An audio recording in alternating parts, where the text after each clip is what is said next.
Oh, that's what I get for not checking anything before I go live. Okay. Well,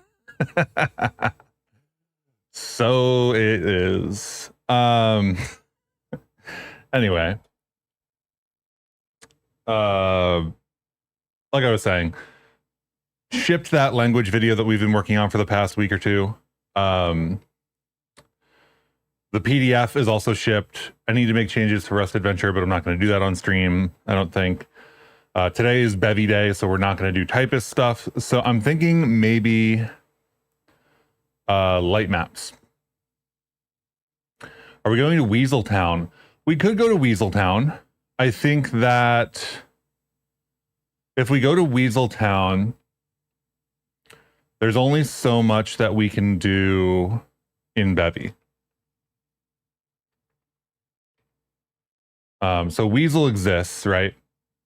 And Weasel is very cool. It's got imports. It's got, you know, these if conditions and whatnot. It's also got some like packaging and whatnot.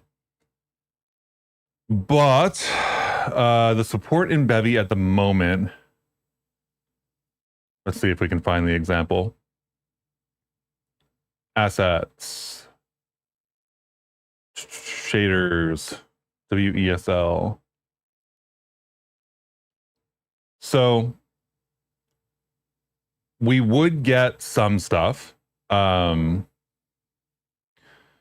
Imports, as far as I'm aware, do work. There isn't really any integration with the rest of Bevy, right? So we can't do like a standard material extension. So we would have to do like shader basics with Weasel, which is cool.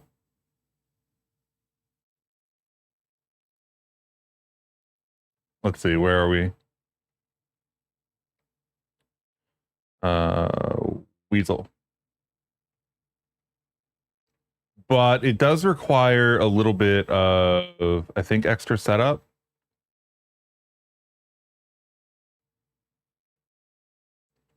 So shader def's cool. Shader def is not used in this. Make polka dots is going to be the thing that we need to look at. Hang on. Oh, please. I need to find a make polka dots file. Where is that file?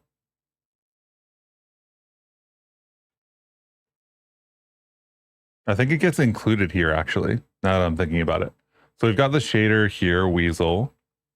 Then I think the other one gets hard included. Yeah, shaders util.weasel. So there's a little bit of extra stuff that you want to do if you're going to do imports, right? And this is stuff that I'm pretty used to doing for like Bevy shader utils. So in the Bevy examples repo. Oh, that's missing an S.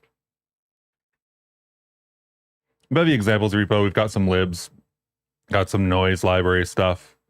And inside of here, if we go into lib, you can see like we hit shader handles with UUID handles. And then down here, we do load internal assets to get those actually into the Bevy system and whatnot.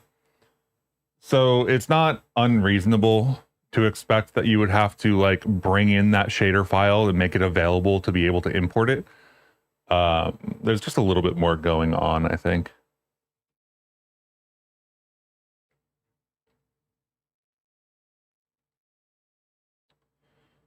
I also I don't know if this is required for how Weasel is set up. The key stuff is stuff you can do for regular shaders too, like regular materials.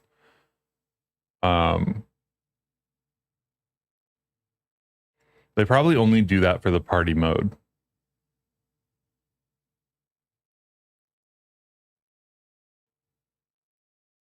But let's see, assets. Is there a utils file? Yeah, util.weasel. So here's the make polka dots function. And unfortunately, like we don't get syntax highlighting in GitHub, which is also kind of annoying. And this is like if shader def, do something, otherwise do this other thing. So like it's not that different from WGSL. And if we're gonna do like shader intro material, we're probably doing it with WGSL and building the Weasel stuff like in tandem. Because it would be cool to have the Weasel stuff ready to go when Bevy ships like full Weasel support. Good morning, Chris. Hey, Anders. Good morning. Hey, Trent. How are you? Sinley, good morning. Sag, that GitHub doesn't have Weasel yet. Absolutely. I don't know what the process is for adding languages to GitHub is. They have that linguist repo, right? But I'm not familiar enough with the process there. I don't know if you have to have like a certain amount of stars. I don't know if you have to have like, I don't know. Weasel support would be great though. That's the other thing too.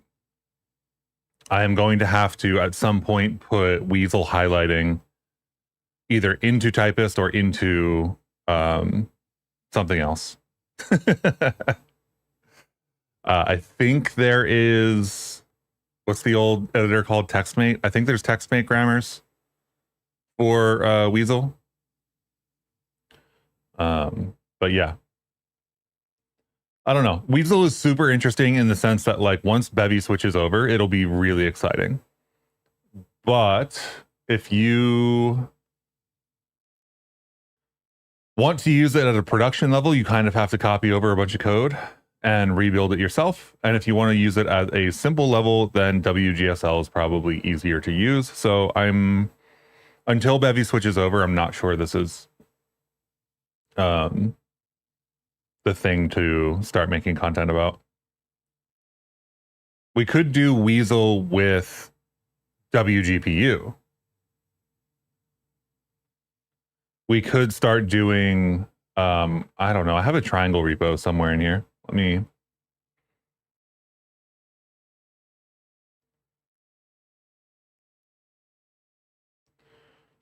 GitHub, Rust Adventure, WGPU for Bevy, cargo run. And then I'll open this.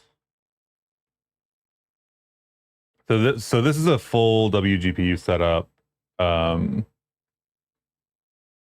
just runs a triangle. This is just a triangle. The limit for GitHub is 200 repos using the language. Okay, so I need to push another 150 repos to GitHub that use Weasel. Got it. Linguist currently has no reference of request for Weasel. You're not familiar with the process. I'm also not familiar with the process. I know that it can happen. I don't know how or why or what the steps are. But this is just like a triangle shader, right? And WGPU wise, about 300 lines of code. We're using tracing subscriber because I just really like tracing in general. And I wrote this to be only native. Win it event loop, boot our little custom app. So I named it app because this is supposed to be like a Bevy focused like document, if that makes sense. So while app isn't going to be the same thing Bevy has, it is holding the stuff that you would want to access. So you implement application handler for that app, and then you have to implement what? Resumed, window event, and about to wait. I never use code folding, but it's so useful for the traits like this. So if you're about to wait, according to Winit, you just request the redraw. If you have resumed, this is when you need to construct all of your surfaces and stuff. And then window event is like every time there's a redraw or a resize or a keyboard input, this is where you handle that stuff. So if there's a redraw requested, this is kind of like where you start to get into, oh, this is actually WGPU stuff and not like Winit scaffolding. create command encoder, begin the render pass, set up a bunch of color attachments, or one color attachment, sorry. No depth, draw with the indices, set the pipeline to the right pipeline, finish the encoder, be done with the pass.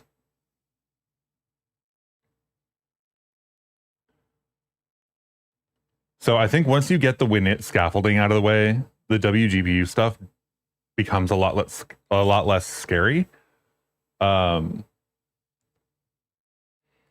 It's just really a couple of APIs. But anyway, we were talking about Weasel. And one of the things that we can do here is WGPU shader source, and this is only WGSL at the moment.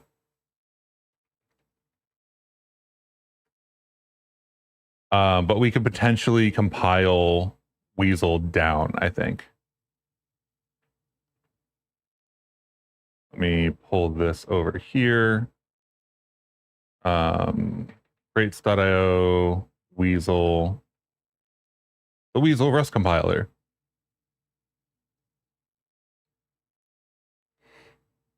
So Weasel, source shaders, build artifact, yada, yada. And you end up with WGSL. 600 plus Weasel files from like searching GitHub or from like that's what needs to be created. Like there's 600 that already exist, or we need to create 600.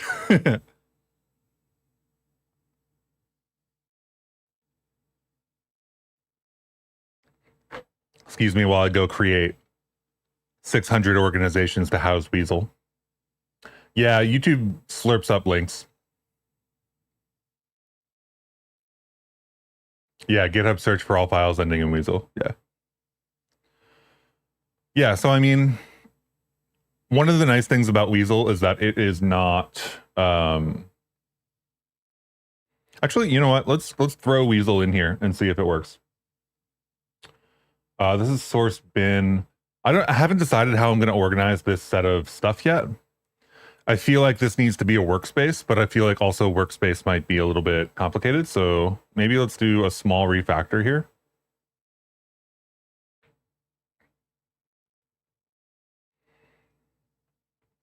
Yeah, this is fine.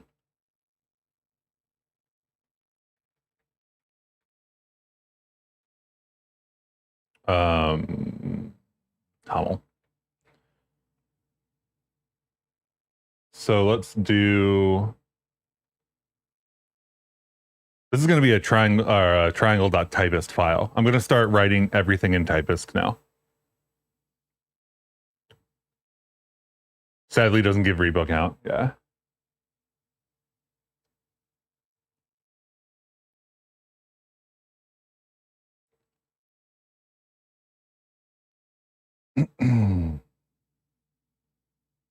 Okay, so this is a triangle.wgsl. Doesn't really do anything interesting. Just takes the indexes that are coming in and puts them in a triangle orientation.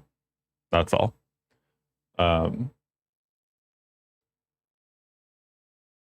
Then sets it to be a color. So it shouldn't be that hard to port this to Weasel. We do need to... I do think I'm just going to make this a workspace right now. I think that that probably is the best route forward for this repo. Because it's kind of going to be like the Bevy examples repo, but like WGPU examples. I'm kind of liking that workspace setup. So what do I have for that anyway?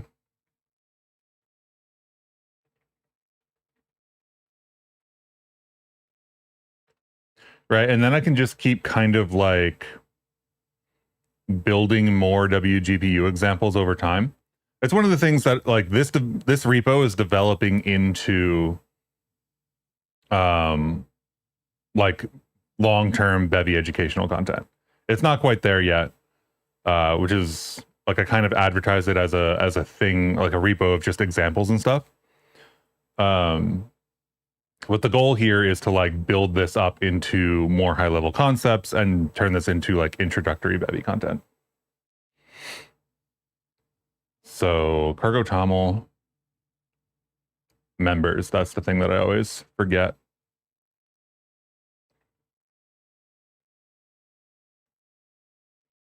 Something that you hit when updating your shaders is that Bevy packs multiple meshes into single buffer, so your first mesh index can be 42 or whatever. Yes, absolutely. The mesh packing is it was a couple versions ago that happened. What's the reason for having examples in WGPU versus Bevy itself? How do you decide when an example should live or where an example should live? The WGPU examples are specifically targeted at learning the lower level render pipeline concepts without the backing of all of the other complexity that comes from having Bevy. Because if you think about it, Bevy is basically WGPU like plus plus, right? It's like a toolkit on top of WGPU. So if you are somebody who wants to try to work with lower level WGPU stuff, it's helpful to have just the raw understanding of WGPU and what a render pipeline is and what a render pass is outside of the context of Bevy, so that when you see, for example, the custom render pass or render phase, custom render phase example or something like that from the advanced shaders examples, and you see, where's the functions? And you see like the specialized function, you kind of know what the specialized function is actually doing, right? If you look at the render pipeline descriptor here, you know exactly what these fields are and what they're supposed to do. If you go down to, I don't remember the function name, so I'm going to have to find it.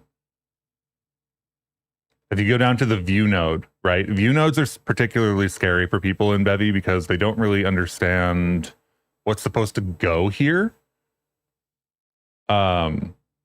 So there's a bunch of Bevyisms like querying stuff and whatnot, but there's also just like begin tracked render pass, right? Begin render pass, run render pass or whatever. And having the idea of kind of what those things are, right?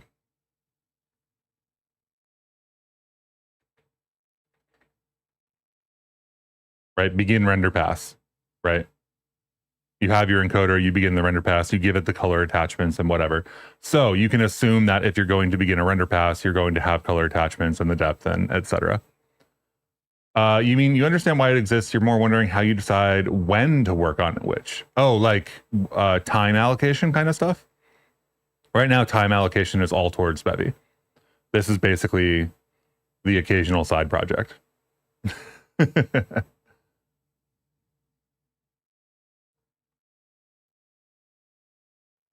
Or you suppose how far the examples in pure WGPU should go? Yeah, I think that there's two thoughts in my head, right? One of them is that if you're doing really basic stuff, then using Bevy for like a simple shader material is going to make more sense. So if I'm trying to teach something that is like writing a shader, I think that goes in Bevy. If I'm trying to teach something about how to construct the render pipeline, Rust APIs, that could be a WGPU, right? I'm not going to rebuild Bevy in WGPU. That is too much. But things that are really useful are things like, okay, you have a WGPU frame rendering. How do you get a camera that is a perspective, right? How do, like, what is actually going on here? What is a frustum, you know, actually? And things like that. Like, how do you decide whether to render something or not? How do you put something in 3D space? Which is one of the reasons that it's really exciting to see more of the crates getting split out. So we have a Bevy camera, and this isn't necessarily, I haven't done too much work with this, so take this with a grain of salt. But my idea here is basically that the things that you need to do with WGPU to get like a projection working or whatnot can be done more easily if you add a dependency on Bevy camera, or if you're going to render a mesh, add a dependency on Bevy mesh, that kind of thing. So in that way, it's not really like raw WGPU, but it's what are these APIs actually trying to do? So for me, that's kind of the line. The line is like, I don't want to rebuild Bevy. That doesn't make sense to me. But if I'm talking about specifically the way the graphics APIs work, you understand what you mean by a frustum is just the shape of a pyramid that's tip cut off like a 3D isosceles trapezoid. Yes, absolutely. And I think that there's a space to say that that's the explanation when doing Bevy content. And then there's also a space to be like, here's how you actually define that.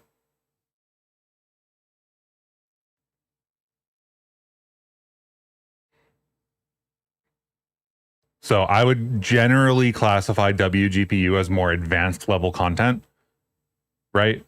Deeper, more advanced, have to do more of the stuff yourself kind of stuff.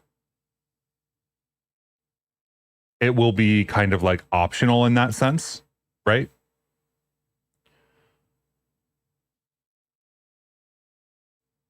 But the point of the additional content, the point of having like a WGPU examples repo is to give a more concrete understanding of the render pipeline and stuff.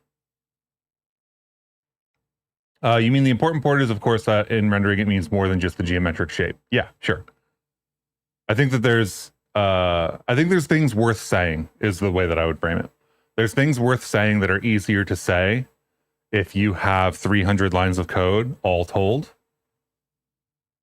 right? Because if you want to talk about like what a material is and you just like, oh, it's a render pipeline, like, cool, what does that mean? What do you mean is a render pipeline, right?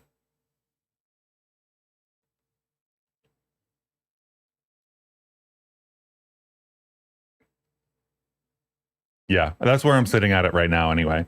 There's there's a couple other things that are interesting. Like if you wanted to get into manually using any WGPU stuff, there's another whole thing there. But I think that this is mostly for giving context to somebody who would then use that context in Bevy. Somebody who has already gone through regular materials, already done some basic stuff. They know about vertex shaders and fragment shaders. They know about like that compute shaders exist and whatnot. And they're starting to get into like the mid and low level Bevy rendering APIs and wondering like, why does this exist?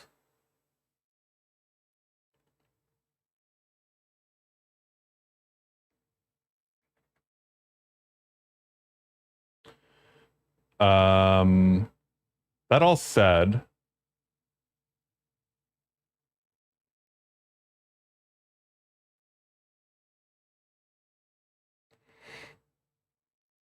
I'm one major version behind on WGPU.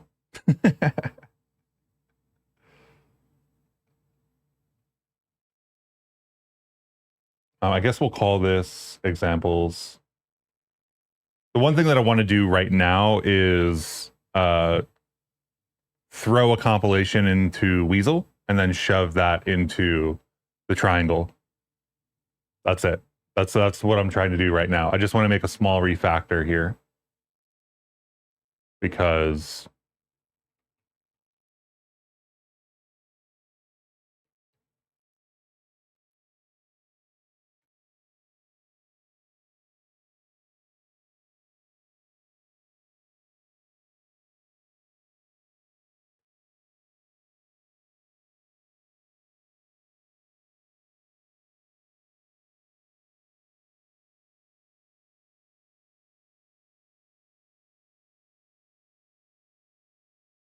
it's easier for me to maintain workspaces.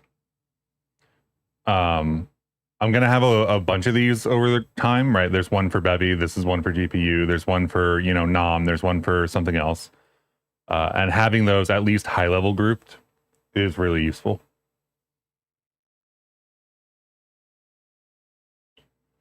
So that brings us to this stuff, which all needs to go into here. Well, it doesn't all need to go into here.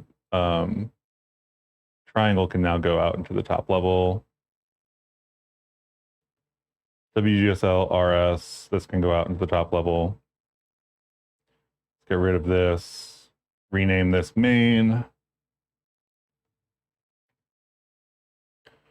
Cargo run bin triangle.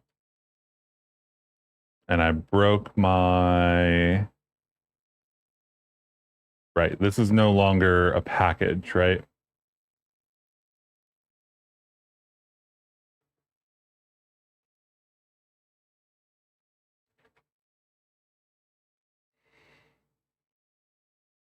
What is this? Workspace.dependencies?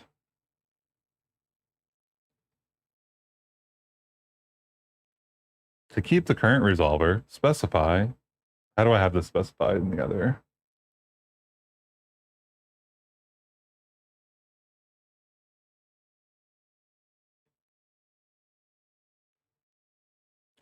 Workspace links Clippy, profile dev, dependencies, workspace.dependencies, members.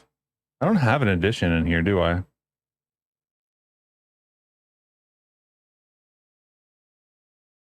Oh, there we go. There's a resolver. Why do I have resolver all the way down here? I don't know. I should fix that. That's a weird place to have the resolver. I guess I thought membership was more important. Okay, so this should run. That runs. Perfect. Small refactor. And then we can copy this.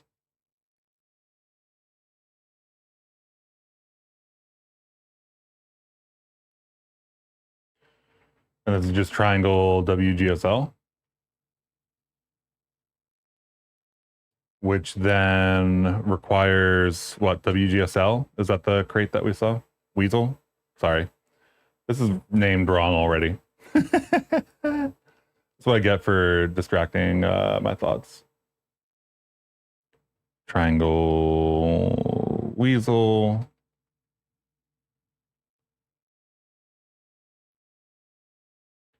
Weasel equals something or other. 0.2 is the current version. This is going to become a WESL file. But we need to look at the compiler API here, I think. So this is trying to like be like, hey, you should do this and build RS, but we're going to do this at runtime. I think that this is fine.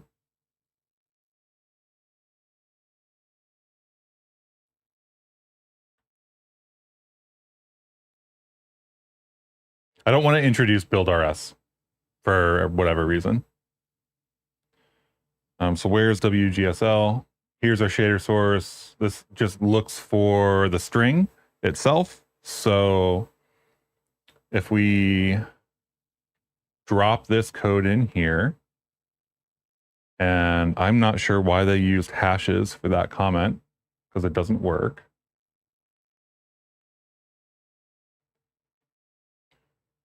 So Weasel, oh, because they ran doc tests on this. Okay, got you. So compiler, set resolver, and whatnot.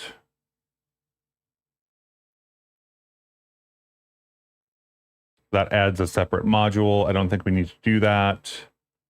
Compile package main, parse, unwrap, inspect error, unwrap to string. So we should be able to take this WGSL string and throw it in here.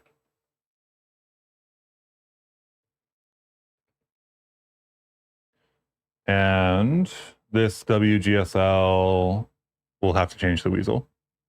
Cow spotted. It's a spotted cow. You've been recently trying to look into Bevy binary size and noticed it's only almost 40 megabytes of text segments. Yeah. Somebody was looking at that, right?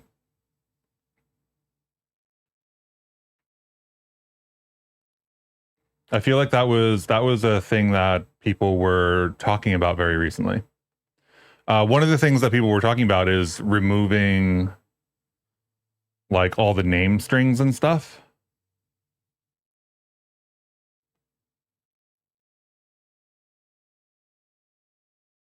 This is too old. That's text section.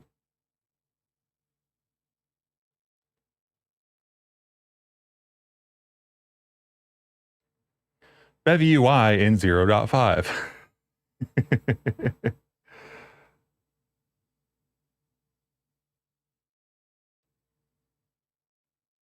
Seems to be mostly type names.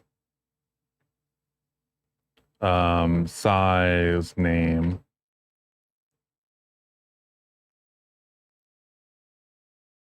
I don't know if this is going to be an issue or a discussion or whatnot.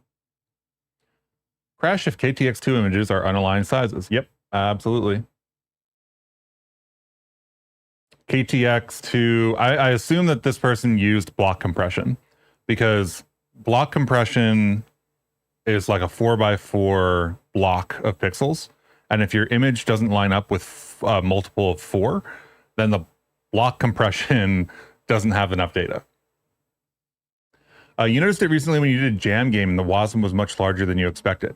Yeah, I think we could get that down, but also, let's see, cargo build.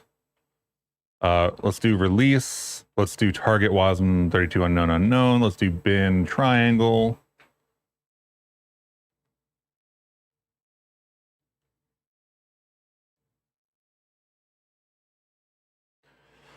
And then we wait for our 90 dependencies.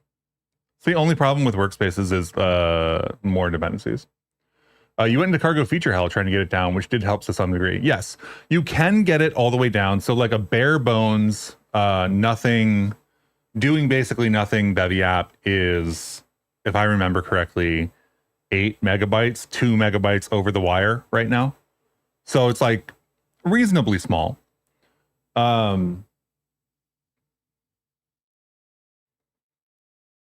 I definitely think there could be some improvements. I don't necessarily agree that for games it needs to get significantly smaller. But I would like to use Bevy as a visualization tool in blog posts. And for that, I would like it to be significantly smaller. So let's see, target. This is a pure WGPU WinIt, not .d. We aren't watching One Piece today. LS. I need to, yeah, anyway. So triangle.wasm in release with WGPU and really not all that much else is 1.7 megabytes. So one of the reasons that I was looking into WGPU originally is because using Bevy was a little bit too big for like mid blog post visualizations. And WGPU is obviously smaller. So if you can squeeze it into a WGPU shaped hole, you can get something that's significantly smaller.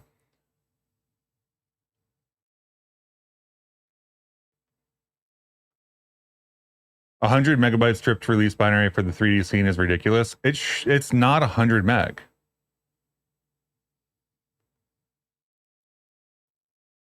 That sounds wrong. I mean, because like, I think I was doing it the other day and I got 40.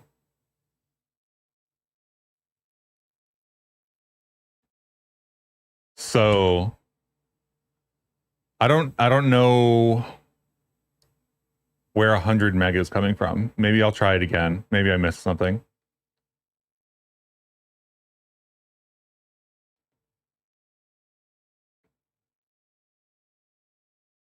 Agreed. You're not so concerned about a 57 meg download when 17 meg is assets, but on WASM it can be pretty brutal. Yeah, I mean, nobody's saying that we should have bigger sizes, right? There's no argument on the side of we should make Bevy bigger. But I think it's also like serviceable. Text segment is normally the code. Nope. Are you compiling your WGP WASM with or without WebGPL? It would be with WebGPL right now because I didn't specify. And I think WebGL2 is the default feature, right? So I think that I would have to specifically drop WebGL and pick WebGPU for that to have the additional size drop. I was just curious what it was by default, more than anything. But WGPU, do they have guidance for WASM actually? Web enabled by default. Use web specific libraries on WASM. Yep. Standard enabled by default. The other thing I want to see is WGPU can do no standard now, right? So theoretically, that should be even smaller. Let's see what that looks like.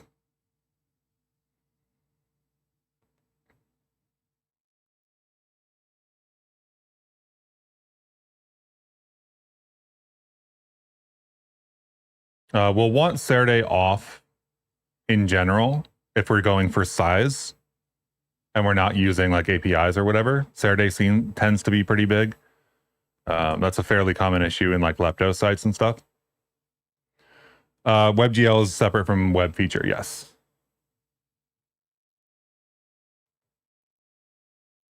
Conditional backends. Oh, the NoApp backend exists now, which is very cool. I should write some tests at some point. You mentioned it because the WebGL backend needs to do a lot of emulation, whereas the WebGPU backend is a direct API shim. Yes. And I actually do know that because that's the same case with Bevy2, right? If you drop WebGL support, you drop a significant amount of size too.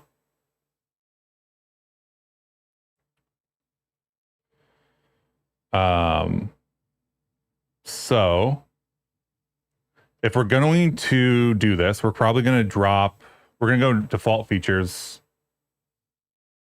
Wait, let's document so it's 1.7 by default features, nothing else.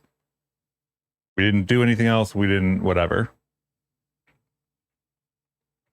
This is what you get if you do nothing. And let's go to WGPU and let's do, I know I skipped the Weasel stuff now, but now we're into sizing stuff and I'm interested in that. Features, default features equals false. Features equals, we're going to at least need web GPU, but let's start with, I guess, something really silly and just turn the default features off and see where it goes. There is cargo size tool. Very useful for bare metal, small embedded Linux. We've managed to completely derail the streamer. Let's go. Yeah, so WGSL won't compile without, so we need WGSL. That's because we're using WGSL, which, you know, makes total sense. An absolute minimum. Well, I'm not even sure this runs, just to be clear. But this comes down to 1.2 meg. Which is interesting. Because we've got default features false.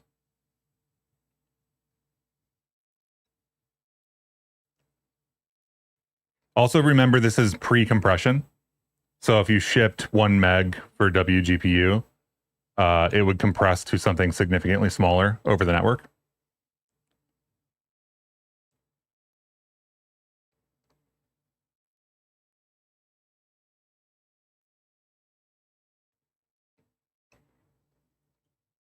Okay, so we'll only trigger WGPU core if we have something other than WebGPU. WebGPU is the only backend we need.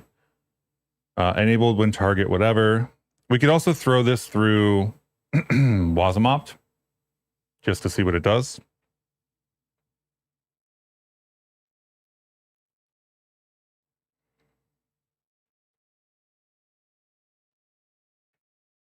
I'll call this one no default features .wasm. This is kind of just like a random config. So we get just under 1 meg, so 900 kilobytes with no default features, WebGP, WGSL on, sorry. So we don't have a backend yet, which is not great. We also haven't run like strings or anything on the binary.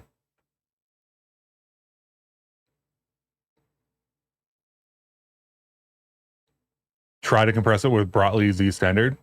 I mean, we could. I am like it's a given that compressing it is going to make it smaller, right? So it's not super interesting to me to check the size over the network when I know that like 8 megabytes of let's say like a Bevy app with some random thing compresses to like 2 megabytes, right? So I already know that Brotli and Z standard bring it way down. 1 megabyte of WASM is also not the same as 1 megabyte of JavaScript. So that's also interesting to keep in mind.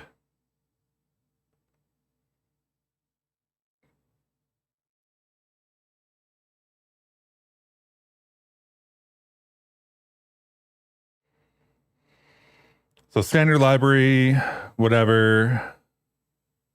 I guess we can't really get that much of a gain, is what I'm kind of seeing, right? Like we did cut it almost in half, right? From 1.7 to what was it? I forget, 1.2. Well, not in half, 0.5 meg. Getting it smaller would be interesting, but is basically like going to the Rust WASM, like shrinking WASM size page and being like playing with some different things, using a WASM mount with S or Z, like Twiggy. I haven't used Twiggy in a while. Let's see what's in here.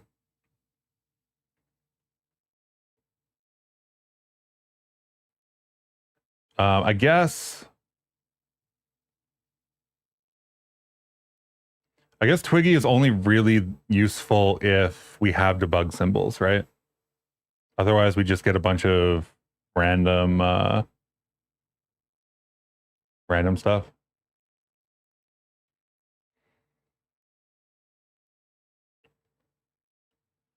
Binary with a lot of strings will probably compress better. On the other end, stripped down small programs might not even compress at all, especially if the instruction set density is really good. Some of these errors look like fully resolved and qualified system types with all arguments, query params, etc. written out. Yes, that sounds right to me. Somebody was saying that a lot of the text stuff is like not particularly useful.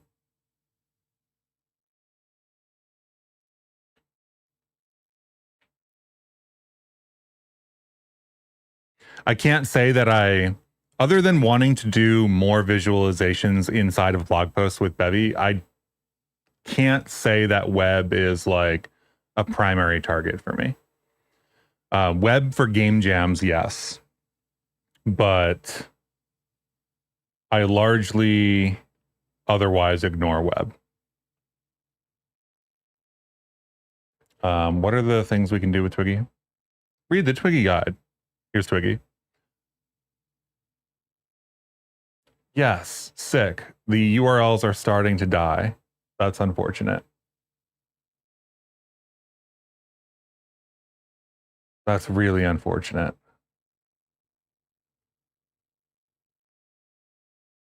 I'm just internally disappointed. They can't even host the static site for the thing that already exists.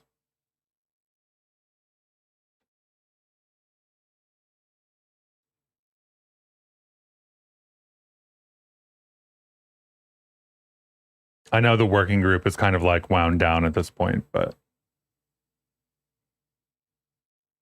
seeing dead links doesn't feel good.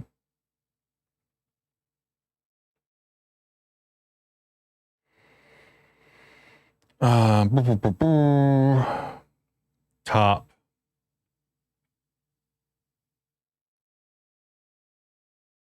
Let's do head 20.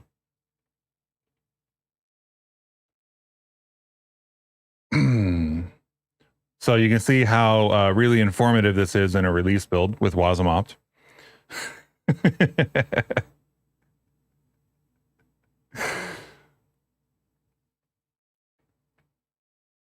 Target release Wasm.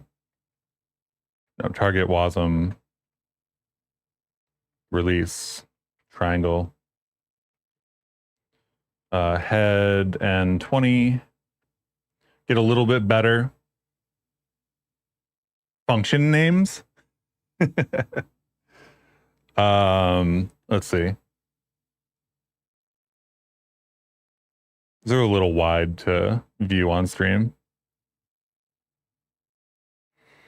So 22% is the Wasm Bindgen unstable custom section. 17% is function names. Data segment at 5%. And then almost 1% from Winit keyboard attribute values. I feel like that also happens in Bevy. The Winit key, like hash map or whatever it is, feels fairly large.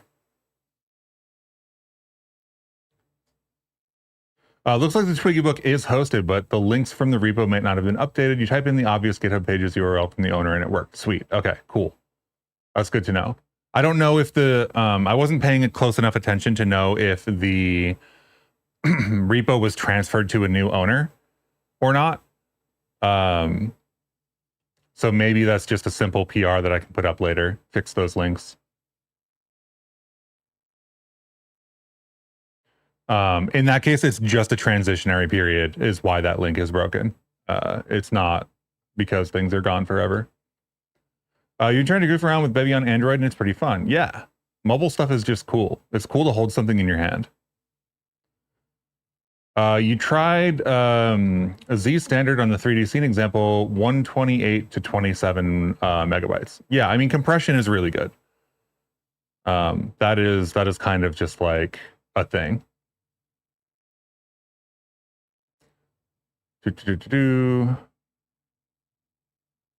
Have I tried Godot with Bevy? I have not.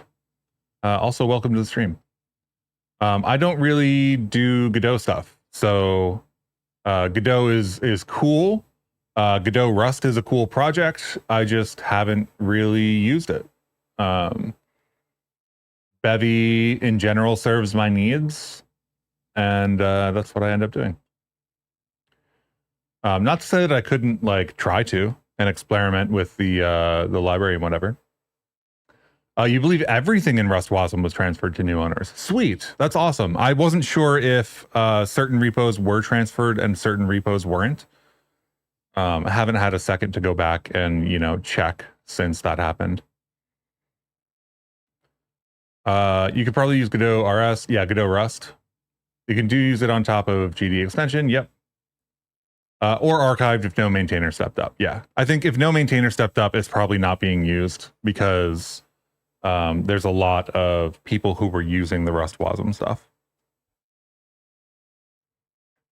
So you're saying that this link with this owner, if I go to the guide and I replace that with this, there we go. Perfect. So that's just like one pull request away from being a working link, I think. Which is sweet.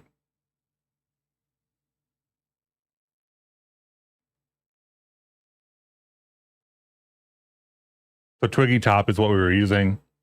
Top code size offenders, which isn't necessarily like things you can get rid of. But yeah.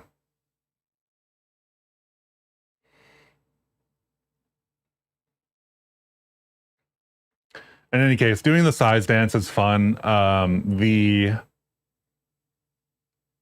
I do want to do no standard WGPU at some point. I want to try the Wasm. What is it? It's not. Is it WASI? No, it's Wasm 32 none. Is that the Wasm 32 V1 none? Yeah, we put versions in them now because there's new versions.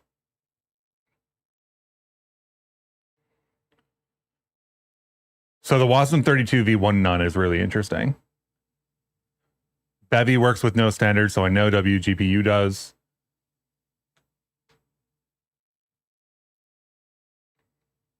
I know also that John Dolph was submitting PRs to make sure that Bevy compiled on Wasm 32 V1 none with the 0.17 release, so that was cool. You really wanted to use Bevy alone, but animation retargeting isn't supported yet. It was tough to do the whole animation system by code.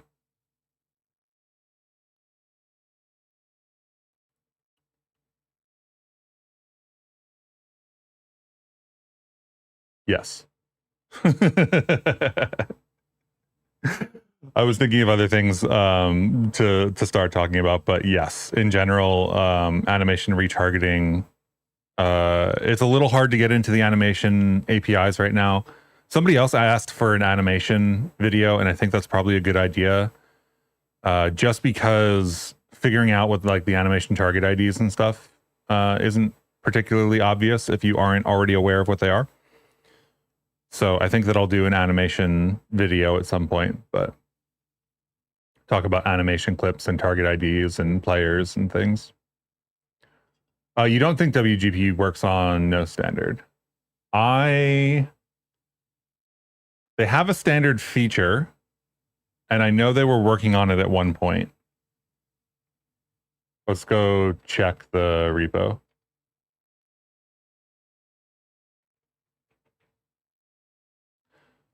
Also, I don't think Wasm 32 V1 is like full no standard. I think we can also get Alec.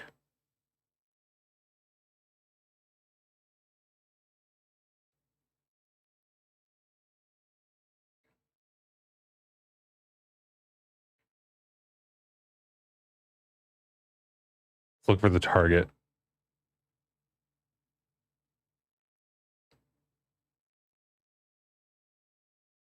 Yeah, so Bushrat is starting to work on this. Or was starting to work on this. I think they are busy with life at the moment. And this is specifically for Wasm 32 V1 none, which Dinnerbone opened the issue for, if you're aware of who Dinnerbone is.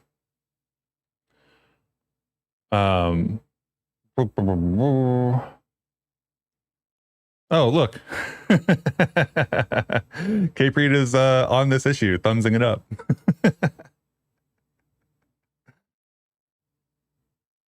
The Dinnerbone. Yes, the Dinnerbone. As far as I'm aware, that is the Dinnerbone. I, haven't looked into it at all. But yeah, I think that is Dinnerbone.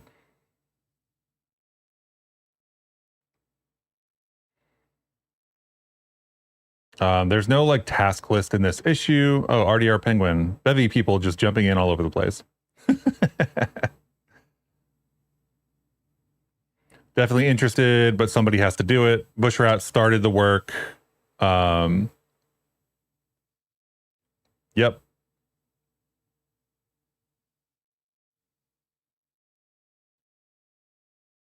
So very amenable, and look at all the PRs that Bushrat has been doing for no standard stuff.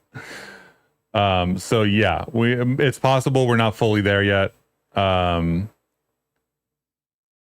But it's on the way, if that makes sense. Like, if it were something that I really wanted to push forward, I could go put a PR in, but etc. That looks like the Dinnerbone. Yeah, I think it is. Obviously, I said I didn't look into it or whatever, but my understanding from previous conversations is that it is.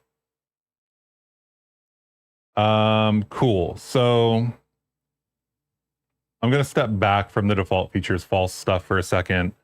It's not really important for this particular repo.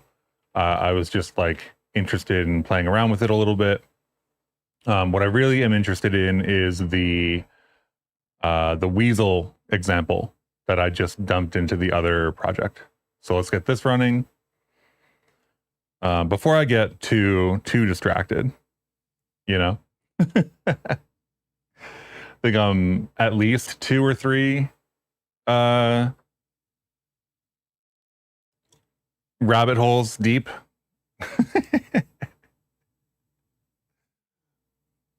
One of the other things I want to do is finish up the skiing support for light maps, but I'm not sure that that's fun to work on stream. I'm not sure people would enjoy that. It's mostly Python instead of Rust. Neither Bevy render nor Bevy PBR are no standard at the moment also. Yes. Triangle Weasel quit unexpectedly. Okay, let's see what happened. This should be basically the same thing except with the Weasel compilation. Oh, file not found, source shaders main.weasel. Unwrap on WGSL or WGPU 108. 108 is this. So time to learn to work with the Weasel APIs. This says look for the shaders directory. In our case, we don't have a shaders directory, and I don't think we might need source. This will also fail, but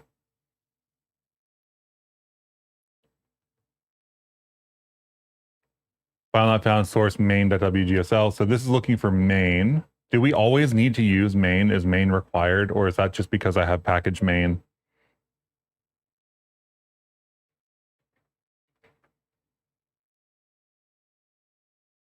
Starting with Rust, let's see. Weasel can be used in a couple of different ways, a couple of examples, standalone CLI, at compile time. We're using it at runtime because fun. What's Weasel? Weasel is weasel-lang.dev. It is a superset over WGSL, which is really, really, really, really cool. Building 3D scene with profile WASM release produces a 53 megabyte bin. Yes, that's more in line with what I would have expected. 100 is more than I expect out of like something that you would actually look at shipping. And Londa's saying native is 100, so I don't really care about the size for native though. I have to say, I like it would be cool to get the size for native down, but the size for a game is going to be dominated by assets, right? So I don't know. I'm not against smaller size binaries, but it's less of a thought for me for native.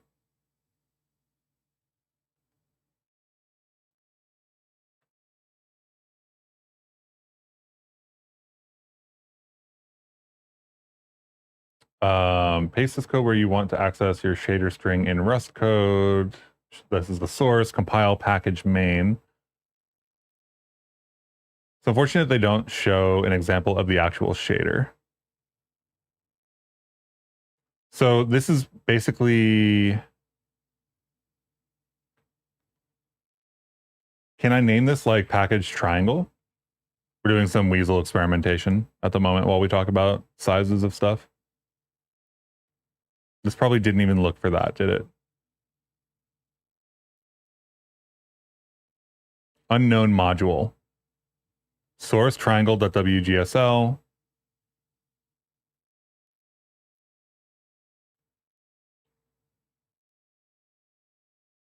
File not found.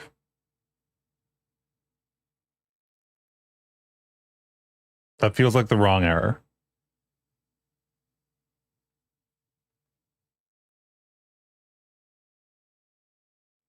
It's still a native build. You're just using the profile, which has a couple of useful flags. Nice. So that is not actually a WASM build. That is a native build, but built with the optimizations that you would normally use for WASM. So package triangle looks for that file. It is this file.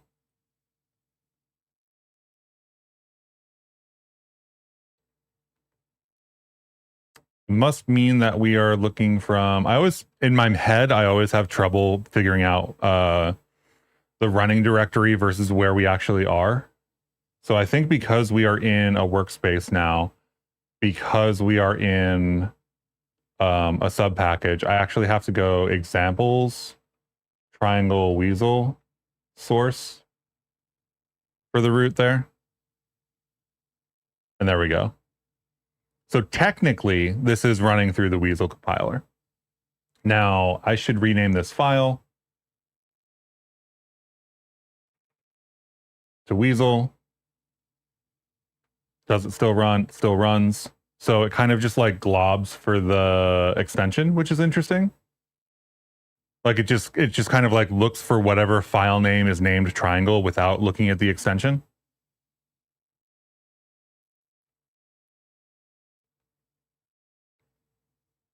Can't you print line the whole directory it's looking for? Maybe. I mean, I can print line like where the binary is running from. I can print line what the work dir is. I can print line like, like the current dir from the standard process or whatever. I don't necessarily need to do that. It would be nice. It would be nice to be able to get that introspection information from the compiler itself. If like, let's see, did it actually? Because it just gives me the short file name here. Like it gives me source main.wgsl. I would love this error message to have, we looked at, here's full path. Because then I could easily debug it.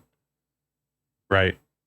I don't know why. It's just hard for me to like conceptualize when things use arbitrary paths without specifying where things are on the file system.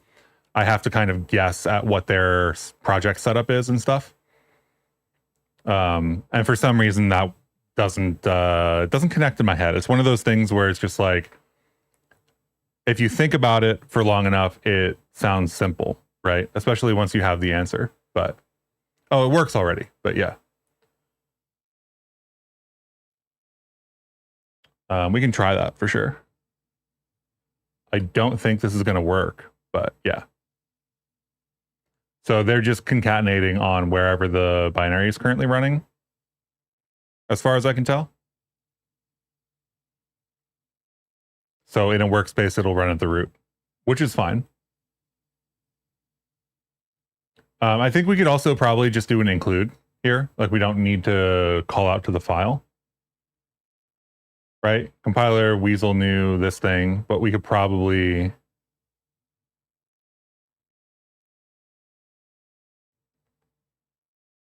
constants, add package, something like that.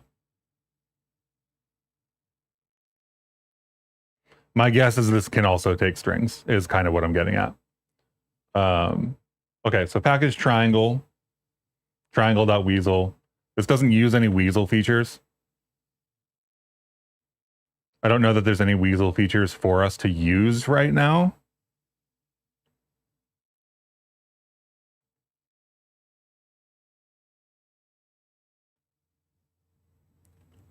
Weasel features, imports, packages, conditional translation, constant injection, and virtual modules.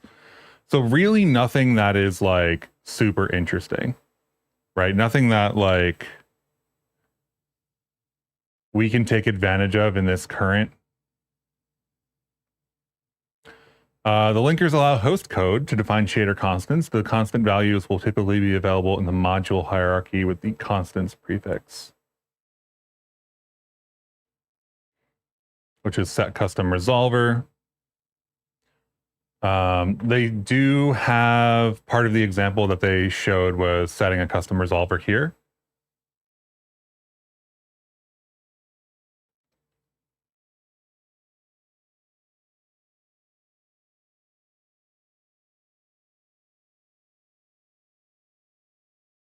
So presumably we could like set custom resolver. with, I guess, the virtual resolver. Oh, I see what they're, no, okay, never mind. And this would add module constants, in this case, what feels like just a string of code, which is interesting.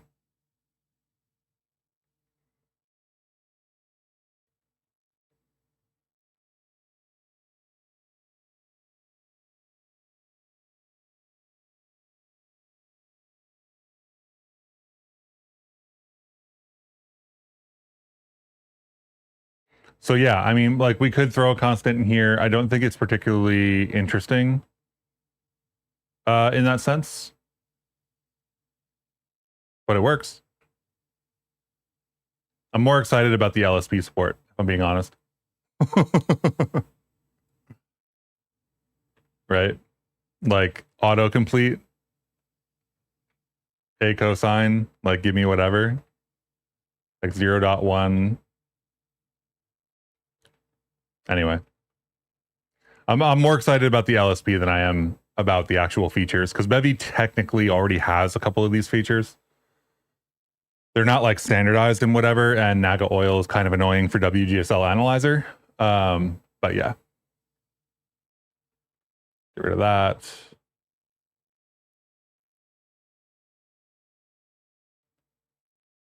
Anyway, was that a deep enough tangent?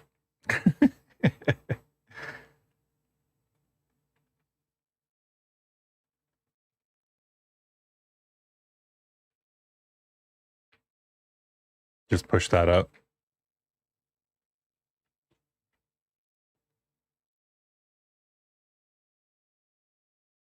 Cool.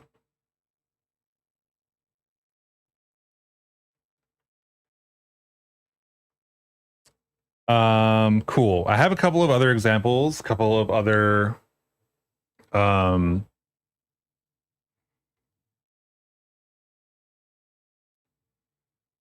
I think I have a couple of workshops that are already ready for Rust Adventure that I'm going to convert to Typist before I publish them.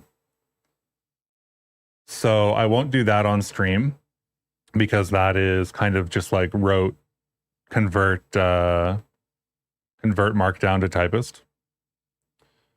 Get rid of that. That's the quick start stuff. Light maps are going to be Python, so that's going to be a little bit awkward. We could do layered materials, which would be here, I think. I might be on the right desktop. I might not. Who knows? Bin. And then this is going to be not the right one. This is the 2D mesh. Let's grab a terminal, throw the terminal over here. Rust Adventure, Bevy examples. This one should be cargo run, bin, layered materials, which is ready to go. Perfect. Light maps are going to be Python. You missed that. Is that because of Blender? Yeah. You still don't know what Typist is, and at this point you're too afraid to ask. Well, luckily for you, I love Typist, and we'll talk your ear off about it. Typist is like a LaTeX competitor, or you could consider it a Markdown competitor. But considering a Markdown competitor is a little bit of a weight class difference, because it's really, it does more than Markdown does in general. You can do mathematical visualizations, SVGs, graphs, all that kind of stuff. There's a scripting extension. This is what kind of the stuff looks like. Here's how you include an image. You can do rendering to a PDF and rendering to HTML, et cetera, et cetera. I'm finding it extremely useful. I have kind of committed to writing everything moving forward in Typist. Part of the reason is because I can query a Typist document and extract all the code blocks and shove them into something else that then gives me So there's a video on the channel for today. Every code example in that video from today on the channel was generated from the typist document. So that was something like 80 code blocks. Scheme Blender demo Bevy. Oh yeah, that's just a random thing. That's not the right.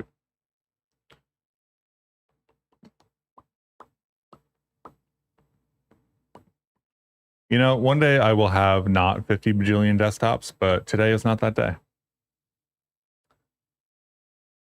So this document here is like 8,000 words. It's got like, I don't know, 1,600 lines or something like that. So there's a bunch of code in this document, right? Triple backticks, typical code block kind of thing. And then I need to make a video from a script, right? Oh, I shut everything down before I do stream. Yetta, there's nothing open on my computer that could do that. That's why that doesn't happen. One day you'll discover the greatness that is the scrolling tiling window manager. Yeah, so like Neri, right? If I was running Linux, I would be running Neri, I think.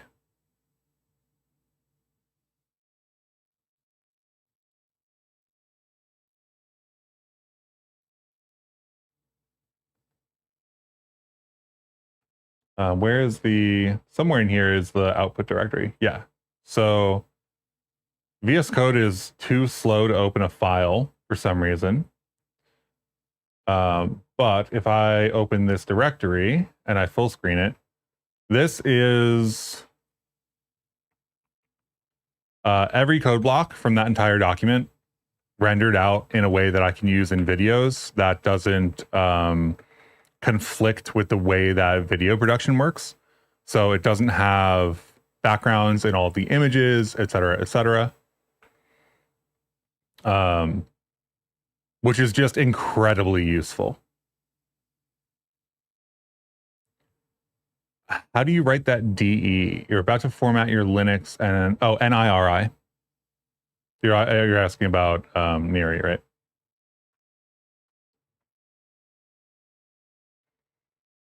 If I can find a Chrome window. Chrome windows are always the thing that I'm lacking.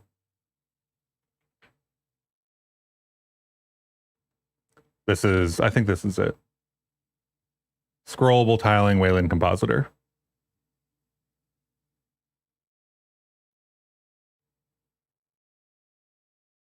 Animations with support for custom shaders. Which is very cool. I think that I could definitely get this to be like the thing that I used for videos. I think I just used too many graphical GUI applications. I think I used too many GUIs, basically. Is the Omarky distro something you'll try out? Nope. Scrollable just seems so wacky to you, but you've been on Sway than Hyperland for years. I think the implication is that you only enable scrolling if the windows don't fit on the screen, and thus I can have like projects vertical and then every window for a project horizontal.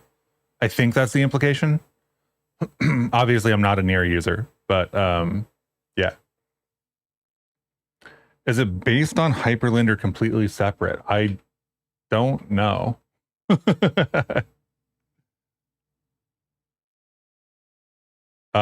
Looks like they explicitly call out a project that is scrollable tiling on top of Hyperland, hyperscrolling and hyperslider. So my guess is it's different, but I can't tell you. I know effectively nothing about the implementation of this project.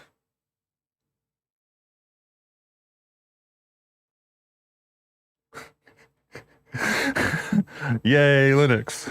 NVIDIA. I don't know. It seems to work.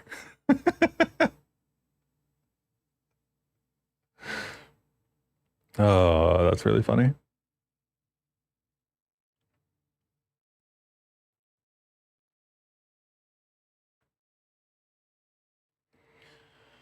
Okay.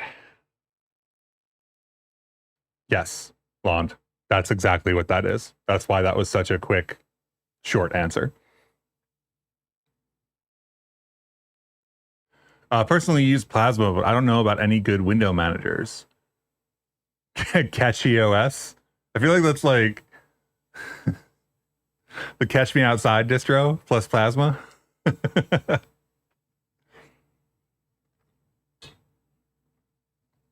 don't know anything about Catchy OS. Cool. Let's open this. See where our layered materials is at the moment.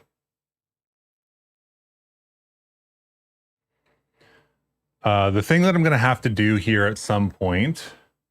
Oh, I just wrote this yesterday for somebody else. Let me get rid of the things that don't need to be here.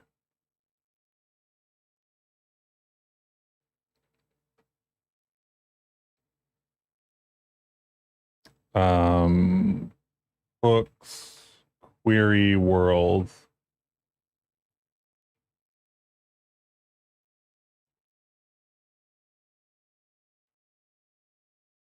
How to query the world in a book. I think I'm going to split these directories. I think you convinced me, Lond, by the way. But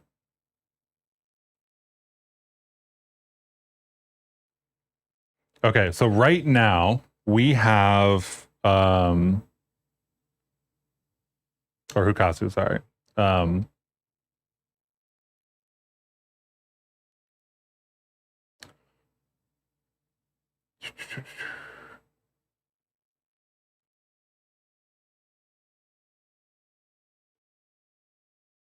New distro, is that Catchy OS that you're all talking about?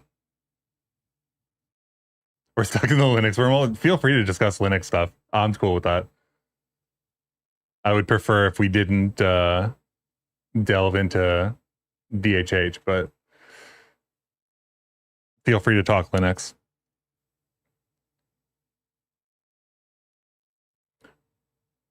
You wish Catchy OS was on your radar. You went with Endeavor enabled Catchy repos. Interesting. I don't know anything about Catchy OS.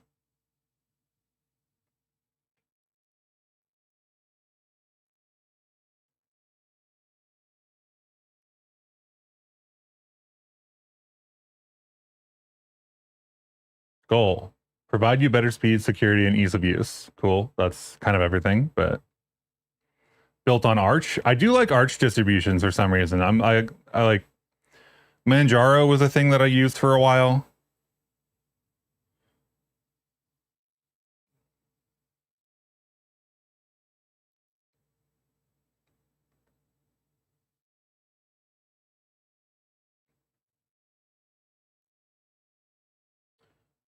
You know some people who use the Catchy OS kernel along with NextOS. Interesting. You're telling me one of these days we'll see Chris's Linux Adventure series? Maybe. Maybe. Endeavor OS is basically an Arch installer. Interesting.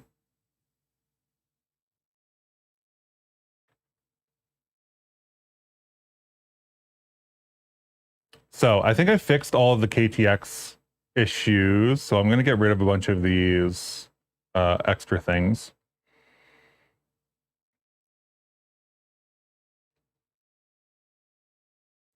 I think that this demo has gone as far as it's going to go in its current state.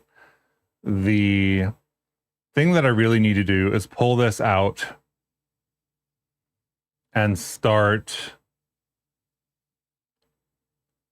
doing a comparison. I think there's two things that are in my mind for this layered materials demo. Actually, there might be more than that, but one of them is that this demo needs to figure out what it is if it's going to live in this repo. I think right now it's basically like KTX or like using KTX files more or less, which is kind of okay as a demo, but not really all that useful, I think.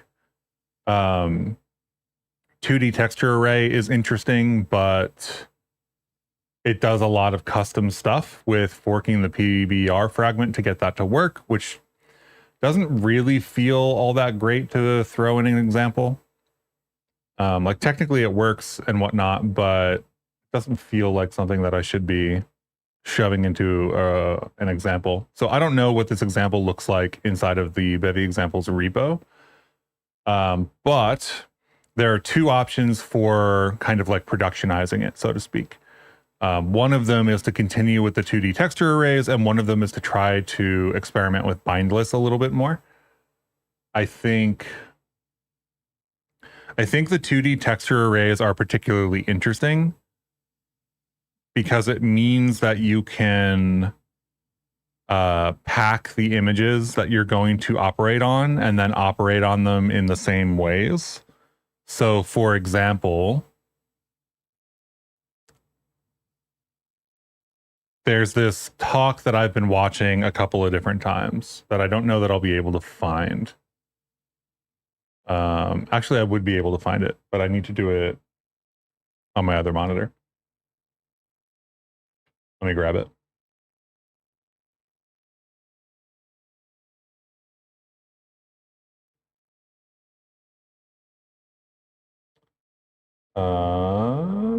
Playlists. Resources. Let's not play audio for random YouTube videos. That sounds great. Scroll to the bottom, this one.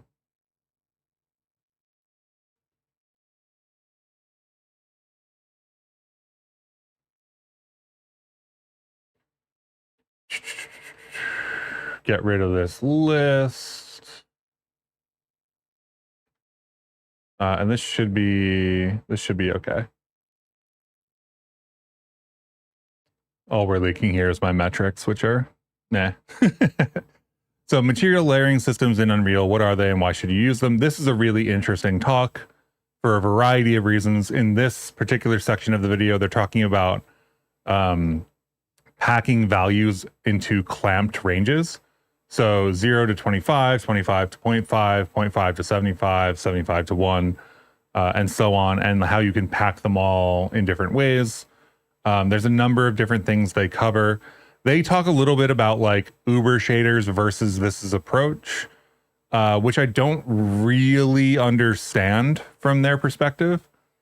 Because to me, what they're doing is still kind of like Uber shaders, just with a bunch of utilities. So I don't know. I need to look into that a little bit. But this fire hydrant is pretty close to the kind of thing that I'm approaching doing. And they are doing this through effectively having a bunch of different standard materials. And then in the shader, using additional textures to define where one bleeds into the other, using noise or different utility functions to determine how that happens, curvature maps and whatever. I'm using vertex colors and not an additional texture, which is just like a choice that I made because the original impetus for this project was Tunic, which uses vertex colors. So I think that would be really interesting to move forward with. But yeah, I've been getting much deeper into the like, how are people actually doing full material layering approaches? And it's a rabbit hole, absolutely a rabbit hole. But this was a very interesting, like, useful video. Material layering systems in Unity from Sumo Digital, I guess.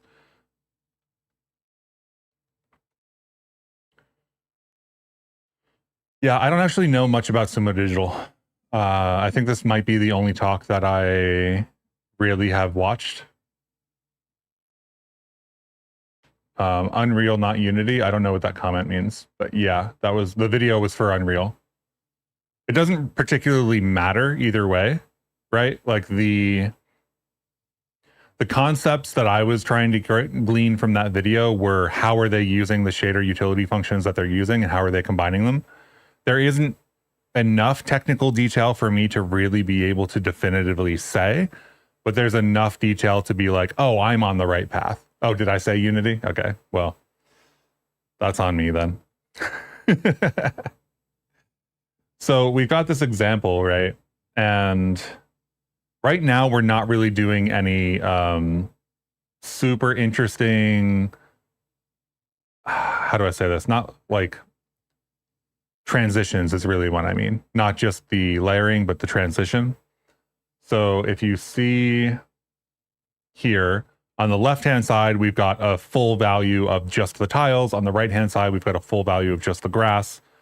And this is a transition of, I think I'm just lerping from one number to another and testing the height map. So very, very, very simple in terms of like utility. Am I trying to blend them? Not really in this demo. This demo was like just the most basic. This was really, can I get KTX packed 2D texture arrays with block compression working? That was this demo. The blending demo was on another desktop. Similar to the princess being in another castle. The demo is on another desktop. This one, but it might have to take a second to run. Yeah, I haven't compiled this one since I updated. This one has a little bit of a better blend algorithm to it. The other one just has kind of like a lerp from 0 to 1 based on the X coordinates, and then tests the X coordinate against the height map and picks one of the two textures. But it does all of that and applies the Bevy standard materials. So we get all the lighting, we get all the everything, we get all the normals, we get everything, which is really cool. So that brings me to what's the next step for this experiment? And the next step for this experiment is either I call this quote unquote good enough and I try to make use of it. The ultimate point is using this in a Skeen demo. I'm building like a Tunic-like game in Skeen and Bevy. And the point is to have terrain blending effectively. So I think it's good enough to do that. It's not perfect. It's not great. The other thing I could do is kind of try to start productionizing this into a crate, which will require replicating some of the standard material code.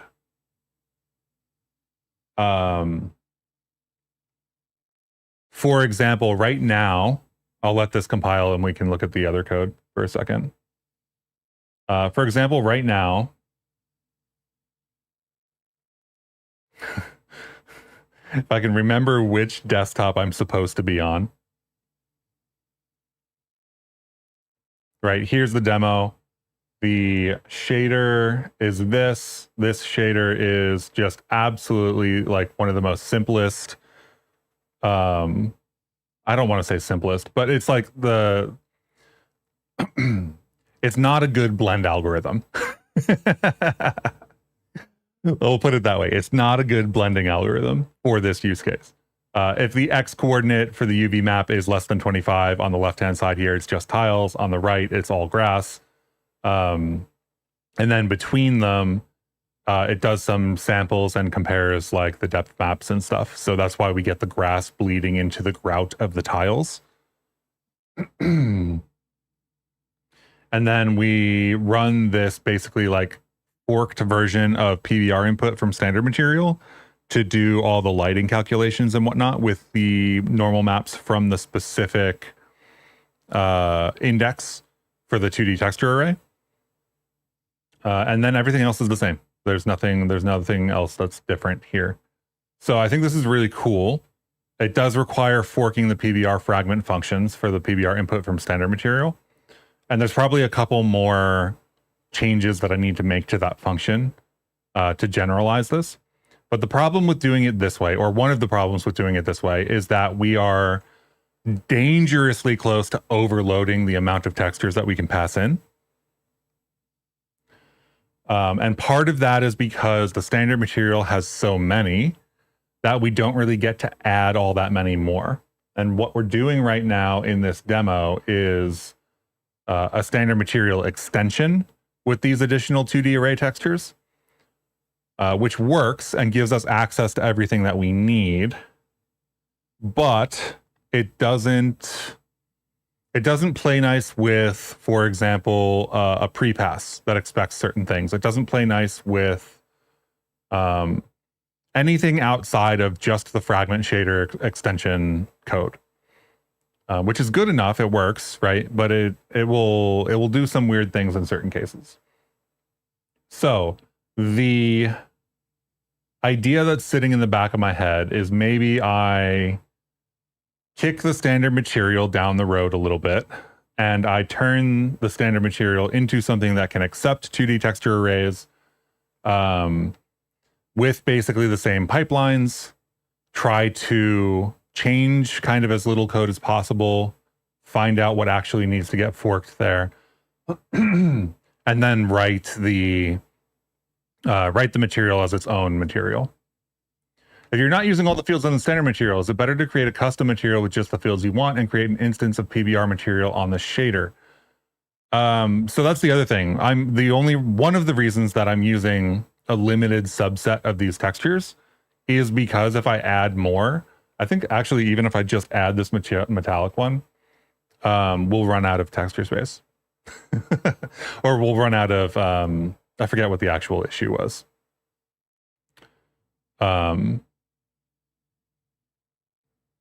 Maybe it was the amount of bindings, the binding limit. So with that in mind, it's either try to look at using bindless or use 2D texture arrays. If we use bindless, there's no good way to pass in multiple like material texture sets, right? So a texture set for a material in this case, the way that I'm thinking of it, is the set of textures that correspond to base color, normal, depth, metallic, etc., roughness, all of those things, right? So that's a texture set. So really what I want is multiple texture sets. And the ultimate goal is to put this into a triplanar mapped shader. So I think the best answer is going to be effectively forking the standard material.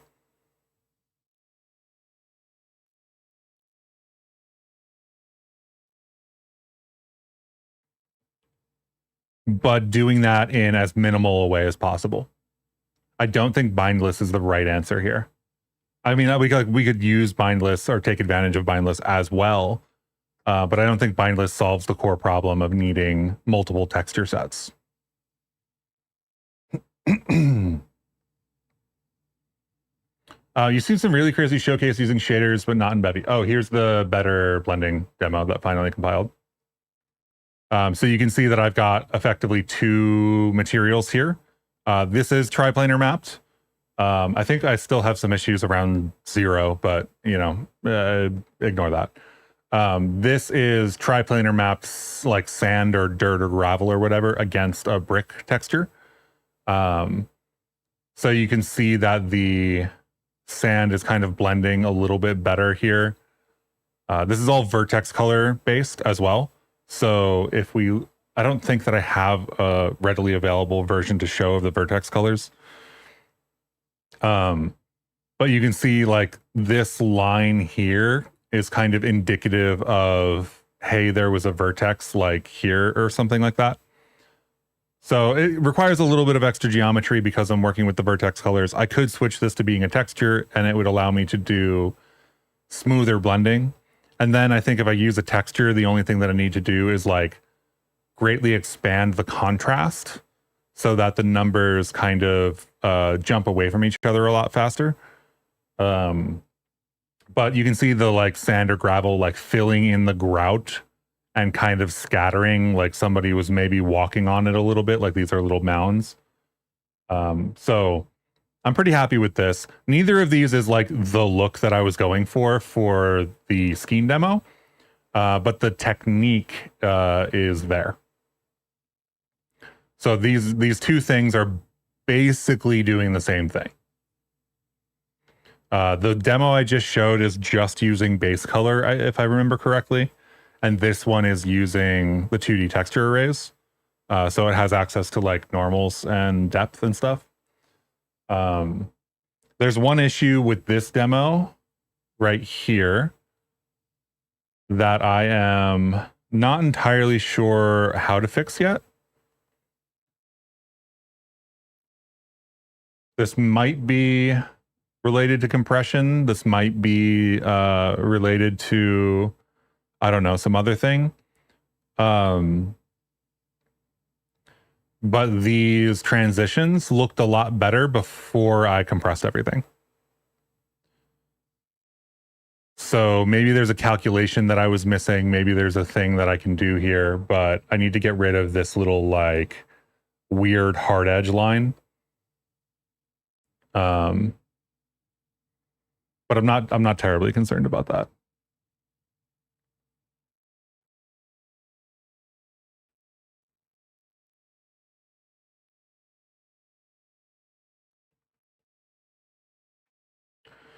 So realistically, I think my answer is I want to fork the standard material and like try to offer a layered material.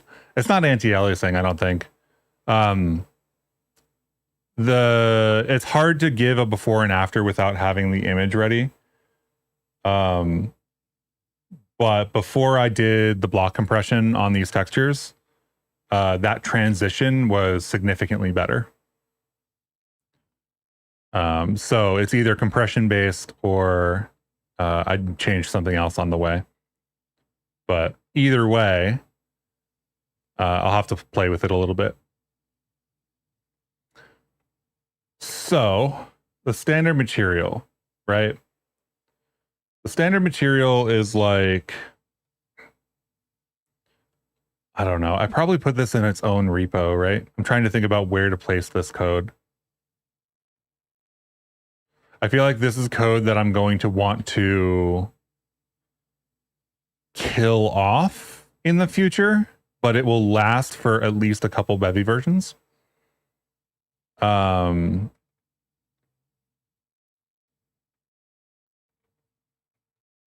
So we could throw this in the same repo, honestly. I have a little libs directory here. Cargo new libs, and then what do we call this? Bevy. Oop, that's not what I wanted.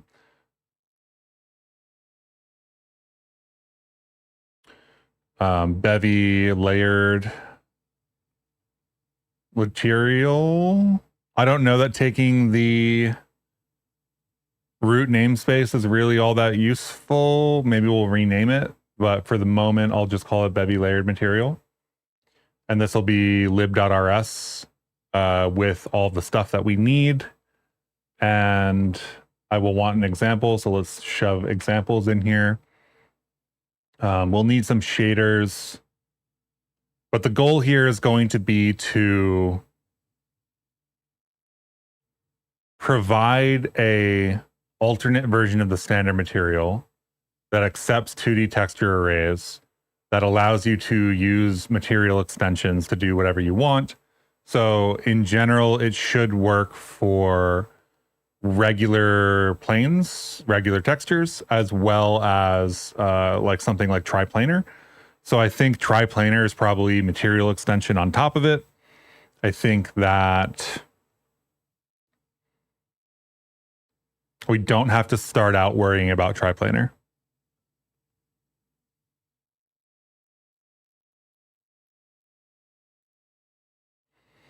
So this is going to need Bevy. For the moment, we're going to do just all of Bevy. There's no, we can cut this down later. I don't want to run into problems while it's being developed. See, it's almost 10, cool. There's a couple of things that are worth knowing about. I would like to reuse as much of the standard material infrastructure as possible, which is really Bevy PBR. There's some Bevy render stuff in here too. I think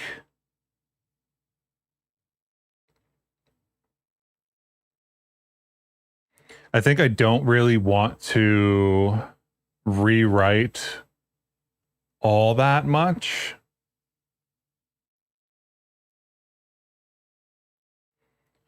But it's possible that this ends up becoming quite a lengthy implementation if I can't find the right places to hook into.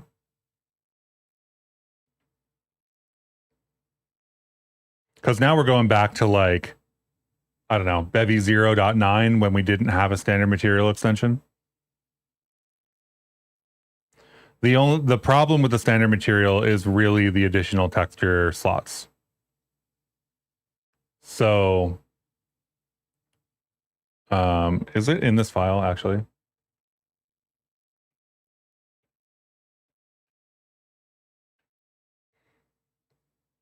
Material to a custom material, backing radius size of 4 because it needs 4 by default.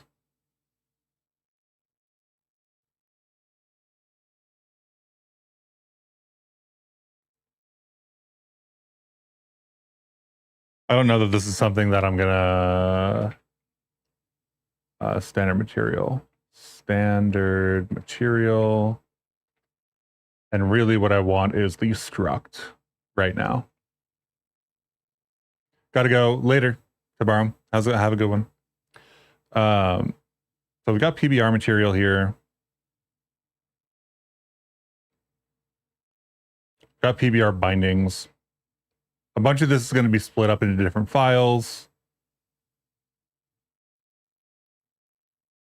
I think this is the kind of really important Rust code.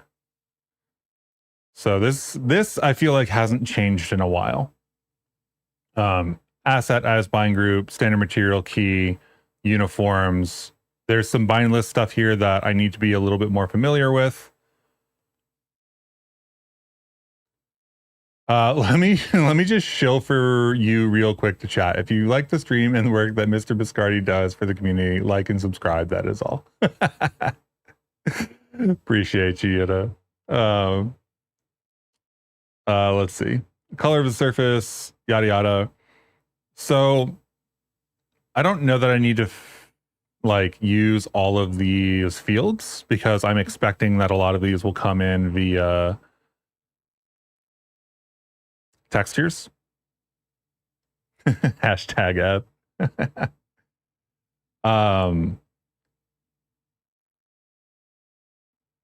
So I might just be like, hey, you have to use a texture for some of these.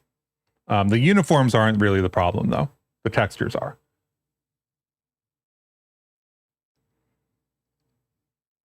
Supporting things like a missive would be really nice. Supporting things like all these other features would be really nice. I don't know if I know how to implement a clear color to diffuse like blend, if that makes sense. So I don't know that I will support everything in this material. It might be something that I just have to learn how to do. Flip normal map, occlusion channel. I'm just going through all the fields right now, and there are so many textures, right? The real problem here is that none of them are 2D texture arrays, because that's really what I want to use in this case.